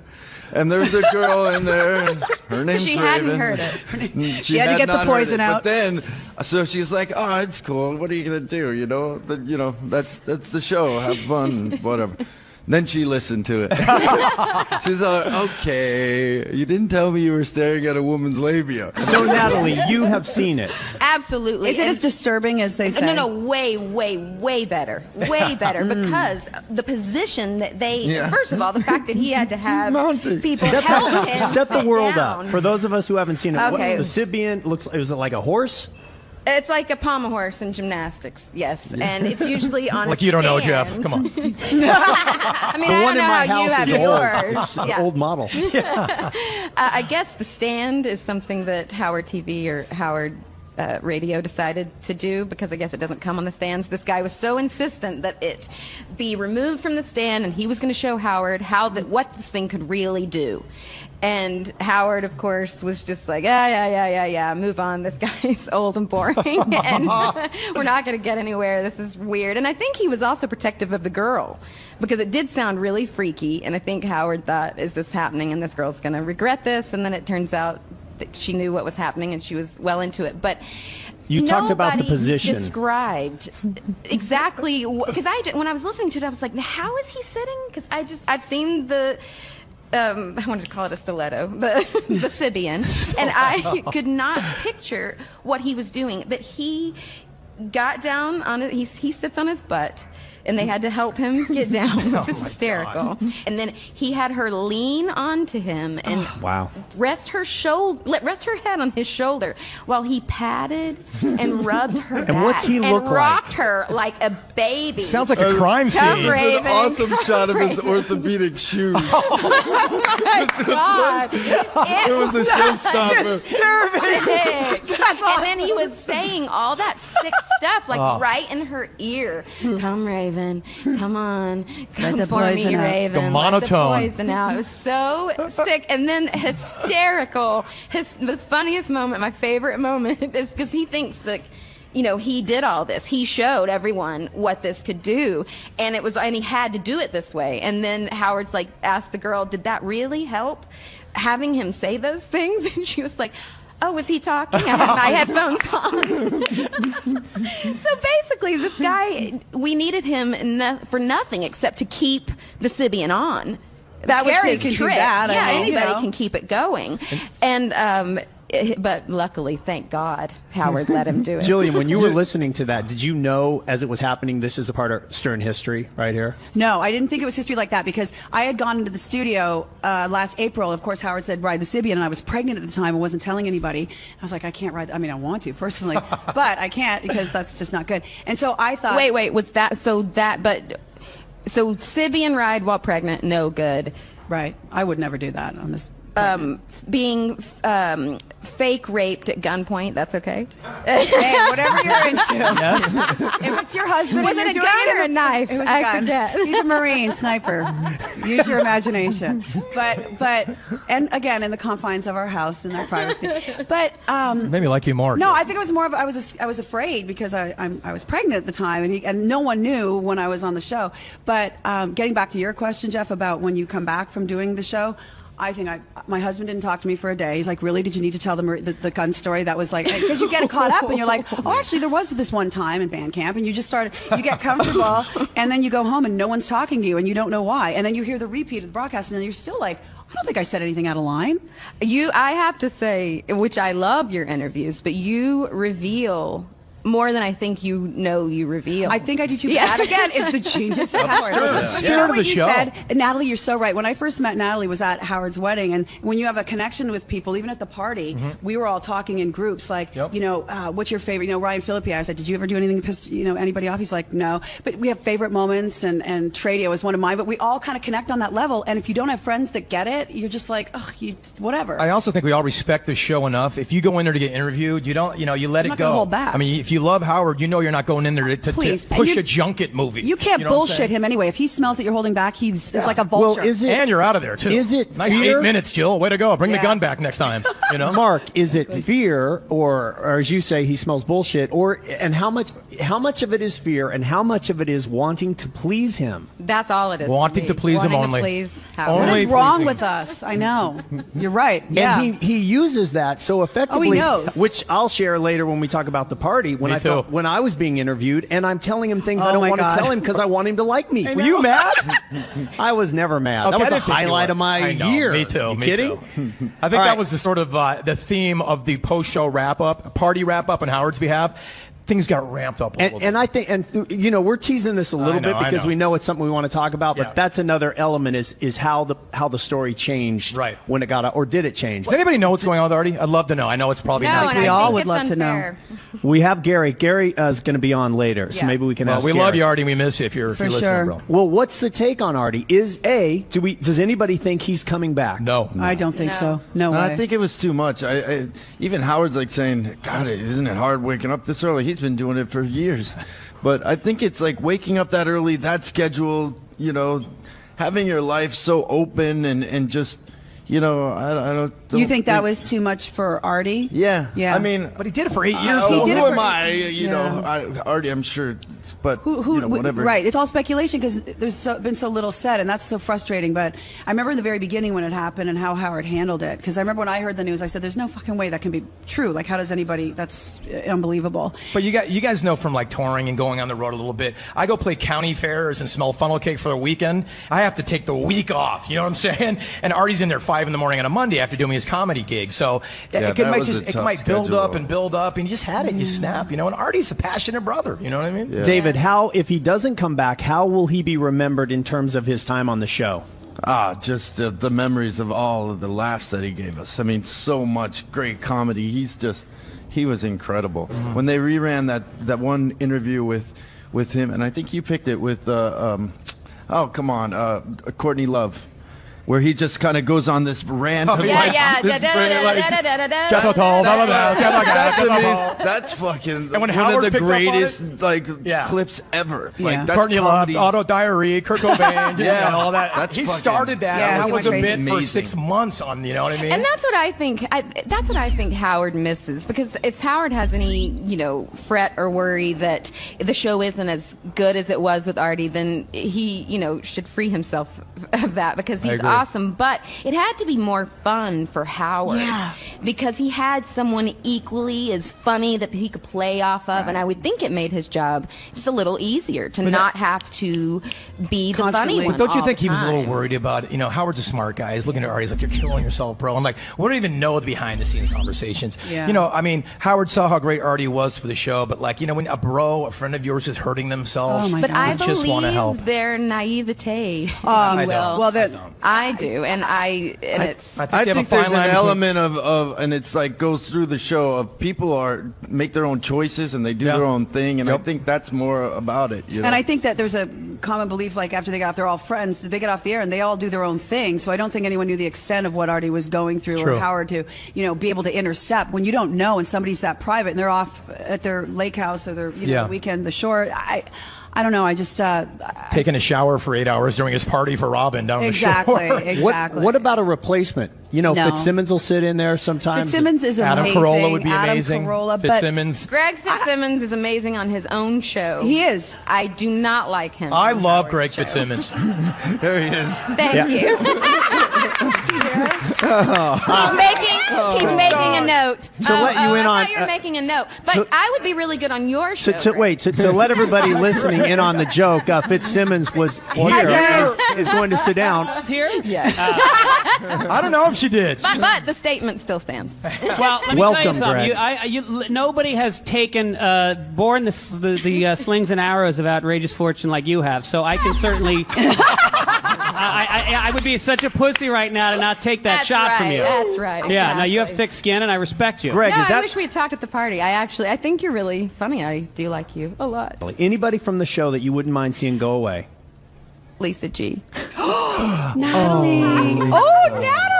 Who's going to take shits at work? Really? Oh, I love her. Who's going to take shits at work? Who's taking shits at work now? You know how deep that's going to cut her? She's very sensitive. I know, she's going to be so bummed out on that. I want to like her. I want to help her. I want. How can you help Is it her? because Steve Langford With has a huge Lisa penis? G, I feel like what did you say? That he has a huge penis. Steve Yes. Langford. What about it? Well, she takes shits at work, and he has a huge Lisa penis. G. Well, first of all, What is Lisa G it? she makes it hard, I think, for people to like her, especially women. I'm surprised you really like her. I do. Jillian. I like really her, like too. her. Because I think she is a good person. No, but she no is qualifying. She's a fun. very good Have you person. been on her website? No, I haven't. But I'm mad that you I would have like been. to loosen her up. Like when she came out here, I said, "Let's go to dinner. Let's have some fun. Like let's be girls and do." Yeah, but she like never has Clueless. time. I want to mold her. I want her to let me make her cool because she But does she's have a dressing lot sexier going now. for She's her. dressing. She She's wearing is. leather. There is a segment for Stick Howard in TV. the Natalie mud. makes A Lisa makeover. G Makeover. cool. Natalie A May. stick in the mud, and Come on, you nobody can't wear that cares. hat and want to give somebody a makeover. Hey, I am really good at telling other people how to be and what to do. I know. I should tell people how to style their hair. Jillian, No, her hair's is there anybody they could lose from the show? Well, I agree so much with Mark when he says about Medicated Pete that he didn't like him much at first. I was like, God, it's a little slow. Then I started to kind of like him. I love JD. Anytime JD walks in and the fucking music goes up. What about and you know about his losing love somebody? life. It's like a baby. I can't. I love the Losing a finger. Goodstein fight with Shuli about the baby clothes. I want to get involved. My husband's like, what are you so angry about? I'm like, you don't fucking give baby clothes back. When you give them, you give them. I get very involved. So whatever They're it like is my about the babies. magic, you don't want to mess with I don't it. Well, who wanna would you mess lose, with Jeff? Let me flip it anybody. on you. Nobody. Exactly. I mean, I feel the same. It's Not like, a which person, finger not a do you want of mine? I like them all. Some are better than others. What's incredible about Howard is that he makes all of these people interesting personalities, and he brings out all the interesting aspects of them, and you're like, wow. JD's hanging with Ryan Phillippe. I won't- How was that happening Well, wait. in any other No. world? He wanted to hang with Ryan No, Phillippe. he did, and then he got really fucked up here at Nobu. Okay. Went to Ryan's house and just got. But wait, his played whole with trip out chopsticks here for an hour and a half. with Ashley Dupree, who's like a call girl, so you should be able I to could get lose some. her. And he couldn't. Thank you. He couldn't score with. I'm like, but she's a hooker. You have to be able to. So I went on Twitter and I said something like, okay, JD, you're no Richard Gere, and so I'm breastfeeding like 2 a.m. and my phone lights up and it's JD and he's like, well, I never said Richard Gere, and I'm like, Does he do that in his text? In his text too, he mumbles. It's amazing. I just want to finish up talking about Lisa G because Natalie clearly doesn't like Lisa G. I'd like to go on the record and say I do like Lisa G. In fact, like her. last time we did this, She we went was out here. to lunch afterwards with my dad and some other friends. Oh, And yeah? Did you have a blast? I find Lisa G very. Wait. What I like about Lisa G is she's earnest. I believe she wants to be a part of this show. I do too. She takes and I think seriously. she's like the geekier older sister who's very sweet with her cat and her. There's something so endearing. She about is in her love with Howard that too. I totally Absolutely. agree. Behind Robin, though. Physically, Behind sexually. Robin. I'm sorry, but Robin's in love with. You went out to lunch with Lisa G and your dad? Yeah, and your some dad friends. it doesn't fall far from the tree. Your dad who's here. Jerry's one of the nicest guys I've ever met. Yeah. Sorry to bring the show to a halt, but he's a great human being. Jerry Probst, my hero. Jerry for Probst, sure. man, huge Stern fan too. So, David, what do you think about Lisa G? I like Lisa G. I like her. Okay, we'll see you I later. mean, but me and Natalie were talking during the break. Yeah, what she were was we like, saying? you were like, well, she just got to get out there. She's got to flash it up, have a little more fun, or she's gonna end up a spinster. I think she's kind of sexy. But see, this is my problem with her. You want her to be fun, and you don't want. I don't know, want she her serves to be a any purpose. She different. comes in and she does the news. It's like Steve Langford. I've never seen this guy out of Yeah, character. but he's always Steve like, Langford he's got has a huge story. penis. But There's he's always got a something there story. to love Even and if really hold on to. If there's for a no long story, time. Steve Langford will find the story. You If can't it's- face Steve. Lisa will bum out in the story and be emotionally affected by it. Yeah, That's exactly. the They both serve a purpose. Mark, have you ever thought of sleeping with Lisa G? I have. Yeah. Because she was here last Celebrity Round Fan. But you meant sleeping. No, I'm talking about making love because she had leather pants on that time. I'm like, that's kind of hot. I mean, now I see what what Ronnie's talking about. Ronnie wants to dig her out. Ronnie wants her for Let's sure. bring her into this. Lisa G is on the phone, I think. Lisa, you there? Lisa. Lisa. Lisa G. Uh-oh, she my has shoulder she must have work. gone to take a shit. Take yeah. shits at work. She's taking a dog. No, Take she's shits at she's work. at home, so Take she's shits saying. Oh, and that's my Oh, other she's going to thing. hate if she at misses work. this. Lisa, are you there? Yeah, I'm here. Okay. Yeah. What's up, Lisa? So you've been listening. You have 4 fans and 1 non-fan. I know. Well, here's the Wait, thing. Natalie, you clearly said it. You don't like her at all. You want to back make her that tape. over. Was the Saki talking? Saki Here's the thing, guys. The one time I'm not out there, all the shit hits the fan. But Natalie, Yes. I'm ready for your challenge. What, you let me makeover? mold you? Whatever you need me to do, you want to be more fun, a makeover, I'm ready. I want you to be more liked by the guys. I think that's what it is. Wait It a bugs minute. me. Whoa, Natalie. Yes, that is we're what the guys. bugs me. We love just her. all 3 told No, you no, we no, like no, her. no, And not sexually you like her. guys, at not the you guys. show. The guys at work. You mean It Gary, bugs Howard, me- Fred? It bugs me when girls you notice that Howard doesn't take a lot of female calls, and I sometimes ponder that and think, that's really one-sided. But I and thought then, the majority of people that call in are men. Well, It's a who boys- knows? It's the Yeah, boys' the club. boys' club, Yeah. right? This ain't Dr. Laura, you know what I'm saying? Most, Yeah. Listen, I will say, usually when he takes a girl's call, it's like, wah, wah, wah. Like, Unless they're she's a cool boring. girl. Unless she's a cool girl. Very rarely. And if you'll notice, the one girl that's been getting through a lot, here's the key.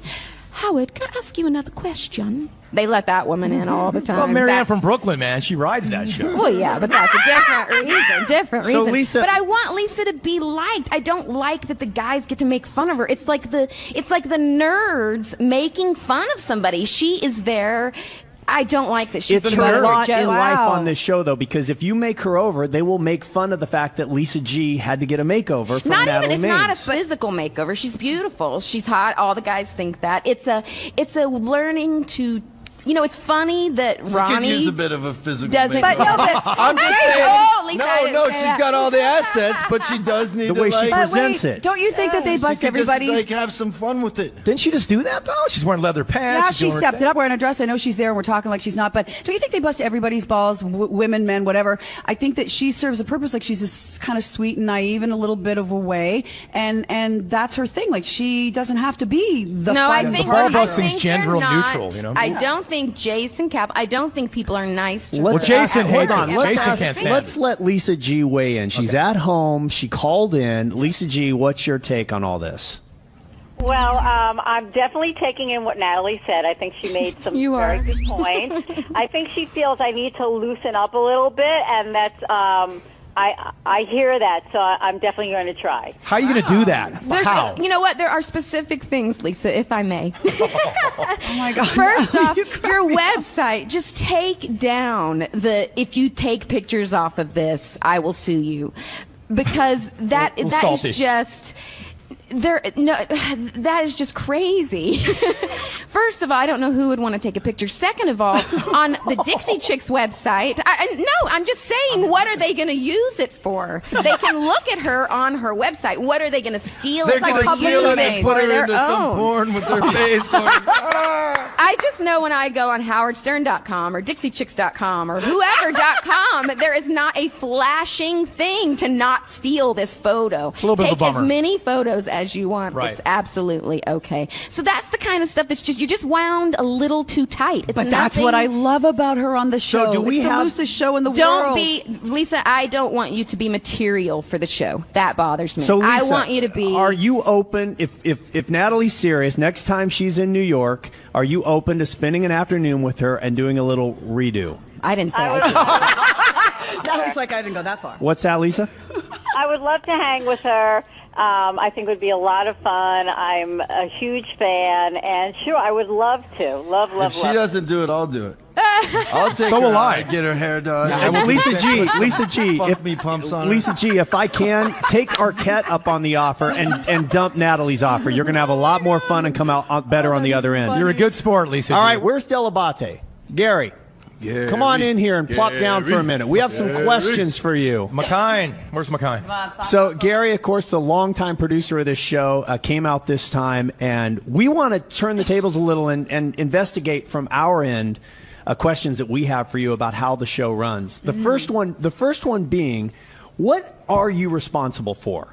I'm responsible for booking the guests and sort of keeping the schedule. I tell a lot of people Howard's really the producer of the show. He decides what he wants to do. Sometimes you see people in radio and the producer goes, okay, we're going to do this and we're going to do this and we're going to do this. I sort of give him everything that's available and I say, hey, we have to do this plug today we have to give away the 7-Eleven money today.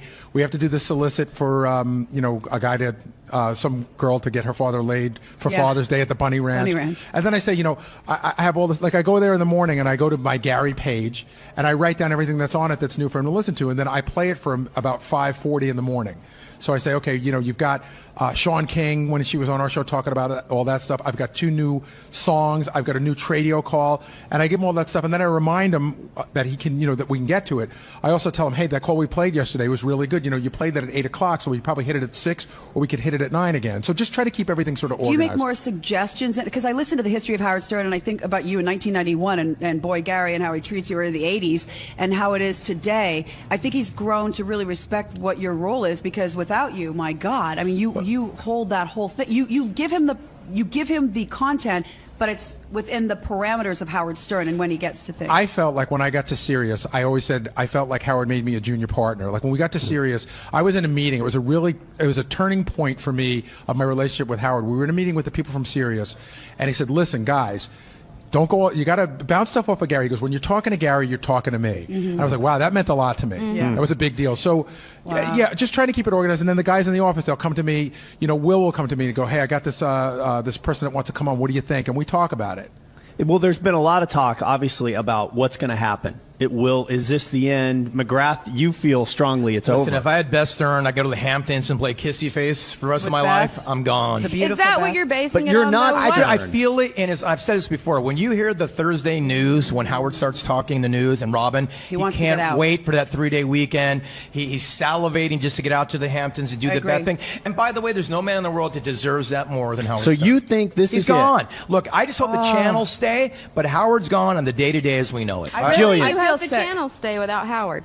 There's 25, Chuck Zito a couple days a week. Okay, well, what Oprah about Winfrey. this? Don't you think there's something in him that still wants to go back to Yeah, David. terrestrial Yeah. radio and just No, smash never, it? But never, listen, never smash touch it. bottle. Okay, what if what if never. some company said we'll give you No. all of Not these money. He He would stations never sell across out. the country? Nope, never. No, he's you too know, how do you comfortable put with the the format. genie back in the bottle Yeah. now after he's had all this freedom, after he fought those fuckers the whole time to get where he's at now at Sirius and have the freedom to do exactly what he wanted to do back then, and his show hasn't changed that much, by the way. But there's a fact. It's almost principle. There's a fact that radio is just plummeting right now. And if he could come back and then revive radio and then be there and actually own Howard Stern Network across the country. I David, if you- could address that. I could tell you right now. Hold on, before you do, hold on. Jillian, what's your take? Before Gary shares what he knows, do you think Howard's done? That's what we were talking about in the break. I in my heart, I do. You do. I'm bummed Breaks out, my heart, man. too. Natalie, do you think he's done? I do get the feeling we're coming to the end of an era, But I also, my glimmer of hope was after the last break. It was the first time I ever heard Howard say that he at one point felt frustrated that he didn't have that outlet to say, the bunch of news had when gone Michael on Jackson or whatever. died and all that stuff happened. But really quickly, and I thought, we he knew, does we kind knew- of need this. Excuse me, Natalie. We knew 2 years in advance he was going to Sirius. When was the last time Howard Stern didn't know what he's doing 6 months ago? I gotta say, when was the last time he didn't know? Great point, Mark. He's letting me know. I want to be on the record. I don't think he's done, and here's why. I think Howard is no different than Regis or Larry King. Simon Cowell. Well, I don't know about Simon Cowell, but Regis or Larry King, in that I don't know what he would do without this show. Those guys, Regis is still on the show because But why do you You're say misleading that? me. Why I'm do you not say saying that? in some capacity he won't be on the channels. You're not going to see Howard at 6 in the morning to 11:30 Monday to Thursday anymore. He might do a special once a week. And look, this is all just like me off the top of my head. No, I he's can too feel good it. an entertainer. You think He's Howard too good Stern an doesn't know what he's entertainer. doing He 6 knows- months from now? I You guys agree with don't Natalie. No, He's but either he's too in or good he's an out. entertainer. He's either all in or he's all out. He's not Lifetime of going to planning, half-ass it. a He's not lifetime gonna of being half-ass it. smart. You go out on a high. You don't David trickle Arquette. out doing David one Arquette. show Natalie, a I week. feel your pain too, but You trust either me, honey. end it and make people be dying Enjoy for these- you, or you do it full Enjoy out. the 96 shows that are left and take them Shut to your heart. up already. Arquette. I love the man. Arquette, let's look at a new future. And Gary, I'm sorry I'm holding you off. I just don't want you to give anything away of what you might By the way, know. Gary was winking at me the whole time I was doing that. I was winking at you how wrong you are. What about I'd a love to be new wrong. version? Good. What about a new version of Howard where you don't get, because you have the replay now all the time, Yeah, do they that's- have to be up at 6 That's a.m.? what I was telling him. He should make it as easy as possible for him. So say they come in at noon, or maybe he does it from his home. And Or just like, a nice little walk to the place, 12 o'clock right after lunch. He sits down, everybody's there, like a little. And I do like Howard's idea, or somebody had mentioned, I think maybe it was you, Gary, that Howard had mentioned before that he wished radio was run like television as far as you have season. And I can see that being interesting. I know in the last show we had talked about would it matter if it was in the afternoon? Would the news already be over? And that question kind of stumped me last time, but I've given it some thought, believe it or not, in my spare time. We believe it. About Of course you Howard. have. Yeah. And I have your answer. It with the internet and it doesn't doesn't matter. News. It's not that Robin's telling us news we don't know. That's right. It's that we want to hear Howard's take on that Yes. story and that news, and that's part of Bingo. Robin's brilliance. Bingo. Sometimes you wonder, why is she talking about that? That's lame. It's because she knows Howard and she knows what's going to get him to comment. so, Gary, just what hit it on the head. What do you think Thank the you. future's I going want to be? go back to the David's comment about terrestrial radio, because the thing that you're forgetting is I don't think this is a money-driven thing, although I think he wants the money he wants because of, he wants to feel worth, what he feels he's worth. But to go back to terrestrial radio and not to be able to have the Sibian guy, not to be able to have Little Loopy, all that stuff goes out the window. And I'm telling you, I was there every day when I would go in and I would say, hey, that bit we ran yesterday, I edited it. And then I would go back the next day, I go, you know what, I had to edit it a little more. And I don't think he'll go back to terrestrial radio. I think that, Natalie said, I have a theory that I think he wants to work at the level that he wants to work, and maybe not as much time, and maybe it won't be Howard 4 days a week. And some people go, oh, I can't believe that. That's bullshit. But I think people would like to have him as much as they could. Well, who does 5 hours of live air? And genius and innovative and funny. And the morning thing, it's interesting. The weird thing about that is I think I could see the show starting a little later. This is all speculation. Say we started at 7 instead of 6. But I think Howard's a morning man, and there's something to getting up in the morning and to being the first one to talk about it. Like, we could talk about it at 4 in the afternoon, but then on the way in, you listen, and everyone has their opinion on it. I think Howard wants to be the first one to give his opinion on it. And it still matters. He still talks a lot about network television. So talking about Dancing with the Stars at 4 in the afternoon is way different than talking about it at 6:15. Yep. Right. So on a scale of 1 to 10, 10 being I'm so panicked I'm calling everybody, and 1 being I'm not panicked at all, how concerned are you that you may have to look for a new job? I was talking to somebody today. I think this is my 6th contract negotiation that I've seen him go through, because they usually go in 5-year increments. Is he in contract negotiation? I don't know. Gary, how aggressively are you looking for a new job? He is techno Not that beaver. aggressively. You're techno We're on the beaver. street hour in Hollywood, is it you are? What street? Just, my loser friends. Rodeo Drive. Just trying to start it. I think he knows what he wants to do. And I think this is a game of cat and mouse. This is my theory. So do you think that this could be sort of a ploy for Sirius, the negotiations coming back? I think he wants to stay at Sirius. Okay. And I think he wants to do it the way he wants to do it, Okay. which could be 3 days a week, starting an hour later, could be having the summers off, doing it that way. Do you think there's any possibility or any truth to what Howard said this week that Sirius is about to make the same wrong move that Terrestrial did in underestimating the power of Howard and thinking, oh, we can do this without him? If There's no Sirius Natalie, without if you were Howard. talking to your record company and you were in negotiation and you had this unbelievable platform to talk to your people, would you, I mean, I'm not saying it's a ploy, but I'm saying, you know, he's sort of, sometimes I feel like he's negotiating on the radio. Yes. Well, like he he's definitely did that like on he's Terrestrial. talking to management on the radio, and that of course strikes fear in the whole office. When Howard talks about the future, I will tell you that the back office comes to a halt, and everybody Right. puts their ear to the radio because everybody is, you know, people are starting to panic in the sense, like I got like the second person that works for me, I won't say the name, hey Gary, could we have lunch next week? And I know what they want to talk about, and I said I don't have any answers, but I will be happy to go to lunch with you. Well, I think if Sirius thinks that all the subscribers they got was it Lisa G? I feel like I'm a pretty average, normal person in terms of why I joined Sirius. I joined for Stern. That's it. And if Stern left, as much as I like listening to the coffee shop for some good acoustic music, I'm canceling But my didn't subscription. Sirius do some sort of a survey where they know that most people, like Jeff, like myself, like I'm sure everybody here, joined for Howard Stern? We didn't join for the rest of it? You would think that, They but shouldn't nobody even knows. have to take a Nobody knows. survey. what's But here's going on. the You would deal. think they would, right? You would think that they would, you know, start making cold calls to Sirius subscribers. That if this wasn't But here's here, the deal. Imagine if Howard Stern was not at Sirius Radio. There would be No one no would satellite care. radio. No one would There would care. be Of zero. I wouldn't care. As Nobody much would as give a I shit. love the Bob Dylan channel, people, Yeah, there'd come be on. no business. So don't even devalue Howard Stern's worth to that That's network. right. the other thing is, I think he's proven that if, you know, again, we talked about this on the air a couple of weeks ago. Now, more than ever, there's different ways to get content out there. And I don't think that he's really looking for that, but he did tear people away from the terrestrial radio. Yes. And listen, it was work at the beginning to hear the show. You had to go out and get it. You had to put it in your car. You Well, had to it's a figure out how to get it in your house. transition. You had to buy a new car that had it. That's Right, you had to get it on the computer. There's a lot I going went on. 5 extreme. Escalades to make I it don't happen. care. Well, television and radio both are transitioning now, and movies. Everything in entertainment is transitioning. And I've always looked at the show as this period here, 5, 6, 8, 10 years maybe, is that transitional period before this will be the norm. I'm not with David. I think terrestrial's done, and that this is going to become more common and more the norm. But it's like going to take some cable. more Like, time. remember when HBO and those things first came out, and it's the same sort of thing. Now they've taken over. I mean, outside of Dancing with the Stars and Fox's, Idol, the network TV, it blows. And so cable is where it's at, and it's like serious. Let's It go- needs time to. Let's go around the horn, and you guys asked this on the show, but I'm curious of your guys' opinion. David, who do you think will do the best, and who will have the hardest Should I time? leave? Because I want everyone to be honest. No, you might want to hear this. Although Gary. Natalie will say anything. Let's start with Arquette.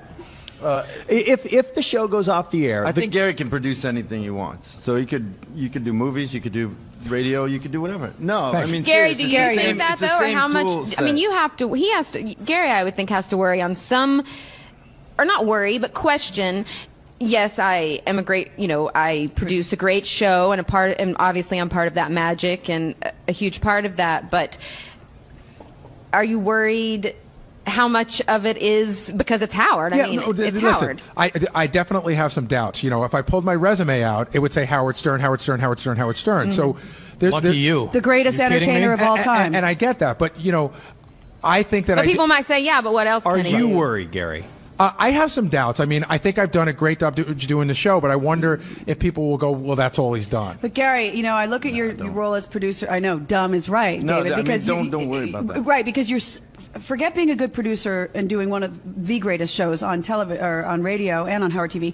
You dealing with Howard as a boss, and I only know him as one. I completely revere, and I think he's incredible. But I think there's a side of him that's so probably controlling and hard to deal with that any job you go to after this might be a cakewalk. I don't know.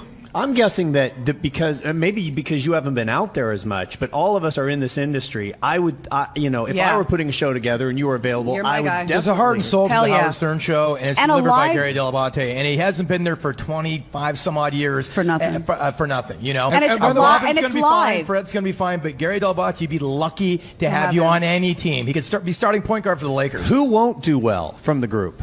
Mark.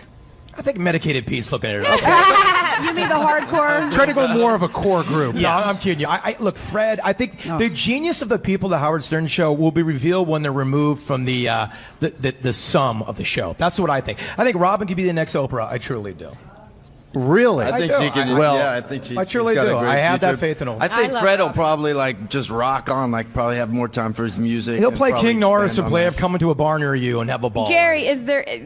Try to be honest here. Yeah. Has there been any moment where the thought of something different has excited you a little, just on the level of doing something different? It was a really long time ago, a very, very long time ago. I was on the show for 3 years, and I got a buddy who writes for Modern Family, Danny Zucker. He was crashing on my couch, and he's like, hey, I'm going out to L.A. I'm working on the show. It was actually the guy that had produced our failed Fox pilots, this guy Peter Calabrese. And he goes, I'm going to work for, does anybody remember the Wilton North Report? It was the show between Arsenio on Fox, after Joan Rivers. So he's like, I think I can get you a job there. And at the time, I wasn't making a lot of money. I wasn't 25 years on the show, and I actually thought about going out there. I was single, so I was like, moving to LA would be cool. Wow. And then Gary, how close were you to doing your own show during the terrestrial to satellite move? I know you got offered. I know you were entertained. Right? I got the phone call, and they just said, and I didn't know, they didn't say money or anything, and I just said, I'm already going with Howard. Did you do a demo of any sort? No, it was just your loyalty, obviously. Was Never got that far. Yeah. I was petrified. And if you want to get out of producing, Techno Beaver would be awesome. I'd watch that daily. Around the house, are you more known as Techno Beaver or Gadget Gary? Daddy Bowie. Gary, in the bedroom, does Techno Beaver? Last question before we let you go. What's your gut? My gut is that he wants to come back and he wants to figure out a way to make it work, but he doesn't want to feel like he's being undervalued or taken for granted. Now, when you say undervalued, Gary, do you mean less than he's making now? It's not because I got to say, I was going to say, but hold on about that though. Maybe it is. I think it is about money in the sense where they say they pay him and he feels, well, I'm worth more than this, and it's not because of the money, it's because of but you can put a little bit of an ego. Will he work for the same salary? Will he work for the same salary? Or would that be an insult? I don't know. You can put yourself in a box though. If the money isn't there, if Sirius isn't doing as well as they had thought, and it's not there, you can't blame Howard for that. Can I just stop for 1 second? Doesn't Howard make $100 million a year? How much money do we need? But that's what it says. I mean, I don't know that that's what he makes, and I don't know. I believe he's worth it, but fans ask me this all the time. I don't know whether if that number is true. I don't know how much of that number goes to the production of the show. You know what I mean? Maybe he makes $100 million, but it costs. But you think it's a respect thing, Gary? You know how worthy he was that salary? If it wasn't for Howard, we wouldn't be sitting here talking. It would have folded 3 years ago. You would not have the celebrity superfan roundtable. No, Natalie and Lisa. I don't argue any of that. Do we even believe that they have not called Howard yet? And I think Satellite should. I mean, he should leave.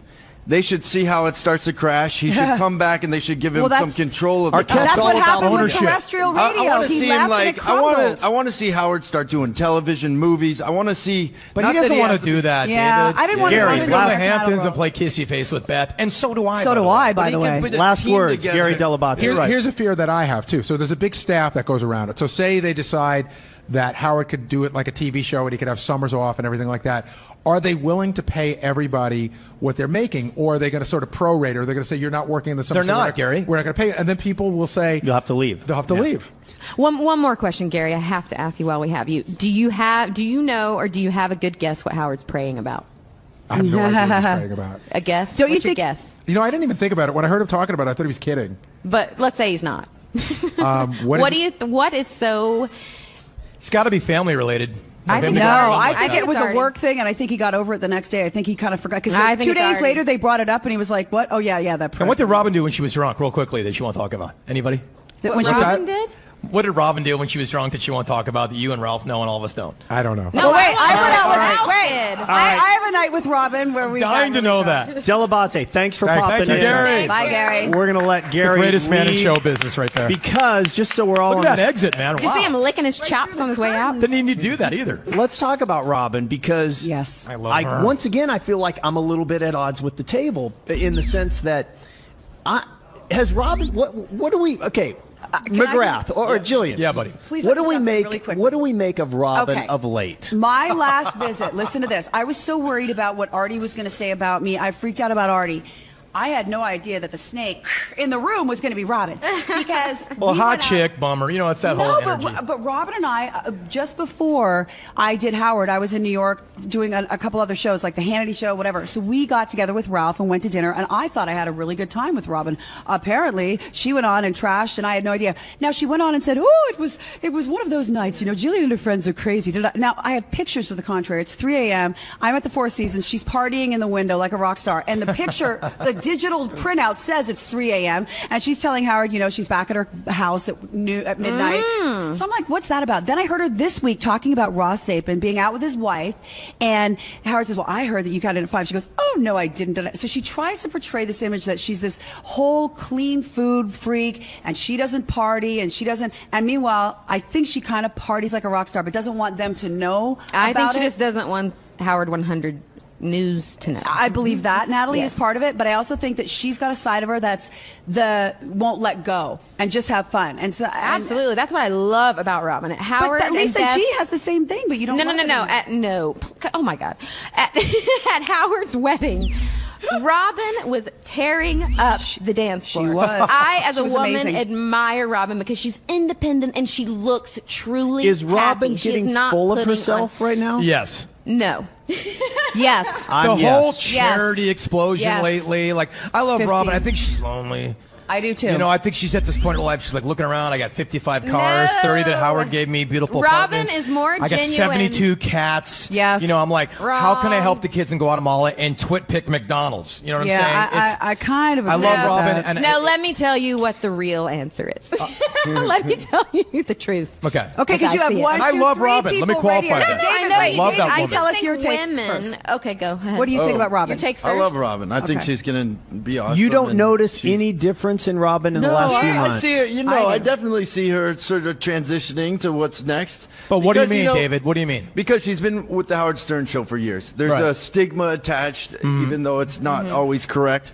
So you think as it nears the end, she's trying to show her charitable side? Well, I think she's just trying to distance. be more of herself, like who she really is. I dig it. I think she has evolved. I think. Oh yes. How she used to be when she doesn't get defensive near as Yes. much anymore. Very true. Oh, No, my I agree with gosh. Natalie. Listen, back to old shows. If you said 90s. one thing, you can say anything to Robin. They were I afraid would've of been her. a fair- They were I would've afraid been of her, afraid. like it was Tracy. It was walking on eggshells around Robin. Now she can really laugh at herself. There's a couple True. of instances where she can't. But to me, first of all, I agree with everything she says about her eating, and I wish I could be like her. I absolutely believe that our government is poisoning us. And when I hear all the guys just saying, oh, Robin this, Robin that, it really feels like it's just because she's a girl. But Natalie, the 9/11 assertion that, like, boy, Well, 35 that's years ago, I hysterical. started to change my diet. That was a I little think it's a stretch. direct correlation. Call me an asshole, an idiot. It's been said many times. But when those roasts went down, she got really hit in that penalty box really hard. Yeah, well, that and was she was what not made the prepared move. for what was being delivered to her. Now, I know it's not really sort of maybe PC to say that, but that was the sea change where Robin said, I got to change myself. And to her credit, she did like angry. Yeah, she no, made that it a was lifestyle. that was the Does real anybody turning disagree? Nope. When she got really hurt by those roasts. Yeah. But forget 9/11. That was what made her change her Totally, lifestyle. From a viewer, from a Interesting. listener point of view, Yeah. Interesting. do you like her as much right now? I will never not do anything but love Robin Quivers. That's not the too. question.